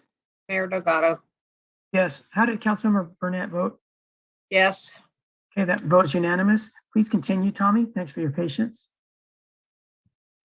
Okay, am I unmuted? Yes, you are. Okay, good evening again. I mean, my gosh, where do I start? You would have to build houses all the way to Salinas just to cover the expenses that you're going to incur on the city, just to cover that. And we're not going to grow that far. And Proposition 19 passed. That means that you could take your old tax and bring it to one of these new homes and still have your old tax base. So if I'm paying $1,000 for taxes, property taxes, and I'm 55 and older, which some of the people are doing here, they're buying their homes here in Marina, and they can use their old property tax. So I hope you have that calculated somewhere. There's around 500 in the county of Monterey trying to take advantage of Proposition 19, and there's thousands in Los Angeles. Of course, the county property tax is backlogged, so they're going to take their sweet time. In the meantime, you are going to pay the actual property tax, but you'll get rebated and you'll be back on your old tax. So that's going to affect how income comes into the city. Just wanted to let you know on that. It did pass.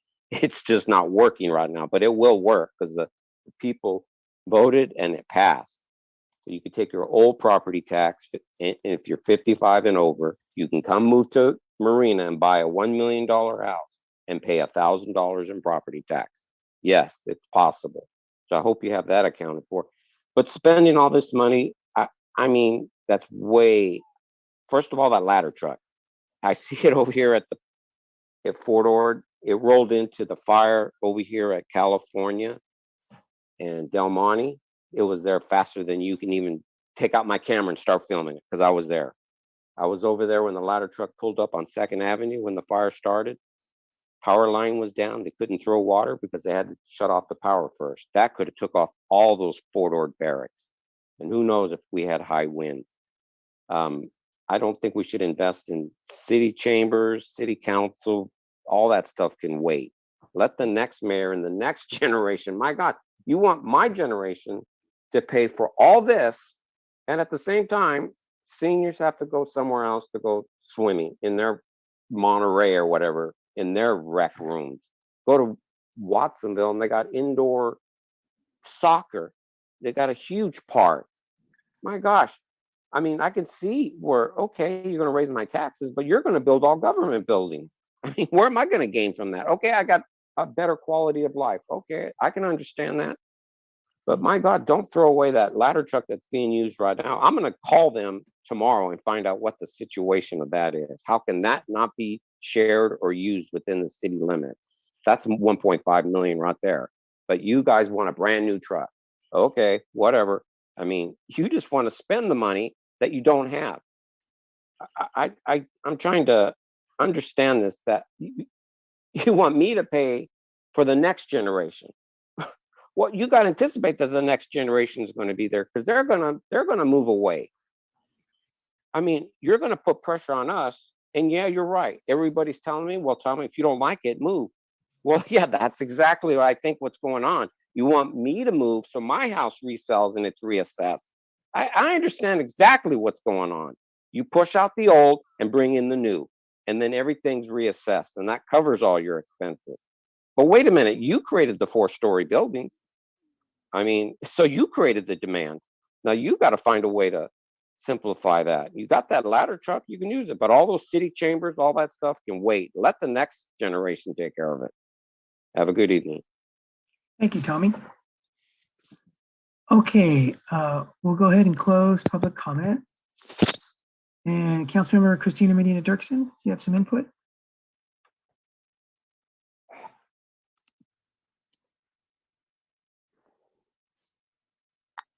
I want to point out to those that want to be much more narrow in what we're talking about, there are 7 members of the public here, 7. So just like other decisions we made or this council made regarding districting in the past, or things that were sort of made, decisions that were made in a very closed system, I think we need much more public comment here. And I do prefer some broadness to come back and have a public process to this. 7 people are here. It's streaming on YouTube. I shared it out. So I think we just need to remember what I think it was Council Member Mayor Pro Tem Biala said. The people are going to decide. Yes, we have the information, and we probably have more information than they have, because we have been talking about some of these projects as we've been mulling them. But 7 people here with 3 commenters. So my position stands that we need to be as public and as transparent as possible, and keep the project. The ask is going to be huge, so we need to be as forthcoming and as transparent as possible. And to the last speaker, I just want to point out that a fire truck is necessary because we have multiple stories now, and we don't have a fire truck that has the ladder to it. And the idea that, you know, future generations should pay for this. Again, I don't want to be negative to anyone, but we've not had the means, this council in the past has not had the means or the motivation to really seek out funds to cover the needs of our city. Now we are in a position where we are moving forward. So I think this is a prime time to be as transparent as possible and to start making these decisions. A city hall chamber, Mr. Belay, I don't know if you realized it, but we have not met in city council chambers. Myself and Mayor Pro Tem Biala, being newly elected, have not had the pleasure of sitting up on that dais because it is in such a dire situation. So our city needs these things, and I'm tired of hearing of all the needs and no motivation to do anything about it. We can no longer kick this down the can. I'm so terrible at cliches, but we can no longer kick the can down the road. This is our time. This is Marina's time, and we owe it to the citizens, people who've been here for a very long time, those new residents that are here and just wondering, as I've said, what happened to the rest of our town? We need to move forward, and I think we have some momentum. It's going to be a hard ask, but that's why we have community partners to come in with us and to sell. I don't even want to say sell our city, but really invest in our city. So I'm excited about this opportunity. It's going to be a community process, and we're going to get it done with community. It's a heavy lift, but together we will be able to do it. I'm counting on it. That's all I have to say. Thank you, Christina. Let's go to Mayor Pro Tem Biala. Just one last comment in terms of the first motion. It does not preclude the fact that we could also end up just with 3 projects listed on this, the city facilities critical list. So just so we know that we're not excluding that in this original motion. And so I will continue to support that. And yes, I do hope, because I was very interested in the comments that were given, because I can see how we may think a certain way, but even people that I respect very much, it's not necessarily clear to them either, and that they have a broad range of requests as well. It's not clear. And so I just want to have the time to hear from more people, as Councilwoman Medina Dirksen just said. I think that's really important. Thank you, Mr. Mayor. You're welcome. Okay, Anita, can we have a roll call, please, on the substitute motion? All right, substitute motion, Councilmember Medina Dirksen. This would be Mr. Burnett's motion. I will say no. Councilmember Burnett, Yes. Councilmember Berkeley, Man, I'm torn. Sorry, David, please don't take it personally. I'm gonna go no on this one. Mayor Pro Tem Biala, No. Mayor Delgado, Sorry, Christina, please don't take this personally.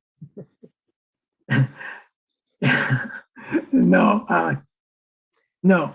So thank you, everyone. So that motion fails 4-1 with Councilmember Burnett in support. And let's go to the original motion, please. Councilmember Medina Dirksen, Please don't take this personal, anyone, but yes. Councilmember Burnett, No. Councilmember Berkeley, No. Councilmember Mayor Pro Tem Biala, Yes. Mayor Delgado. Yes. All right. Thank you, everyone. So that motion passes 3-2 with Councilmembers Burnett and Berkeley in opposition. We're at that point. So rather than go to the last housekeeping item on our agenda, how about we adjourn? So we stay within the 10:25 permit or time limit. Thank you, everybody. Commander Anderson, Juan, Matt, Doug. Hope we get that fire truck. Guido, thank you for being there. No. And have a nice evening, everyone.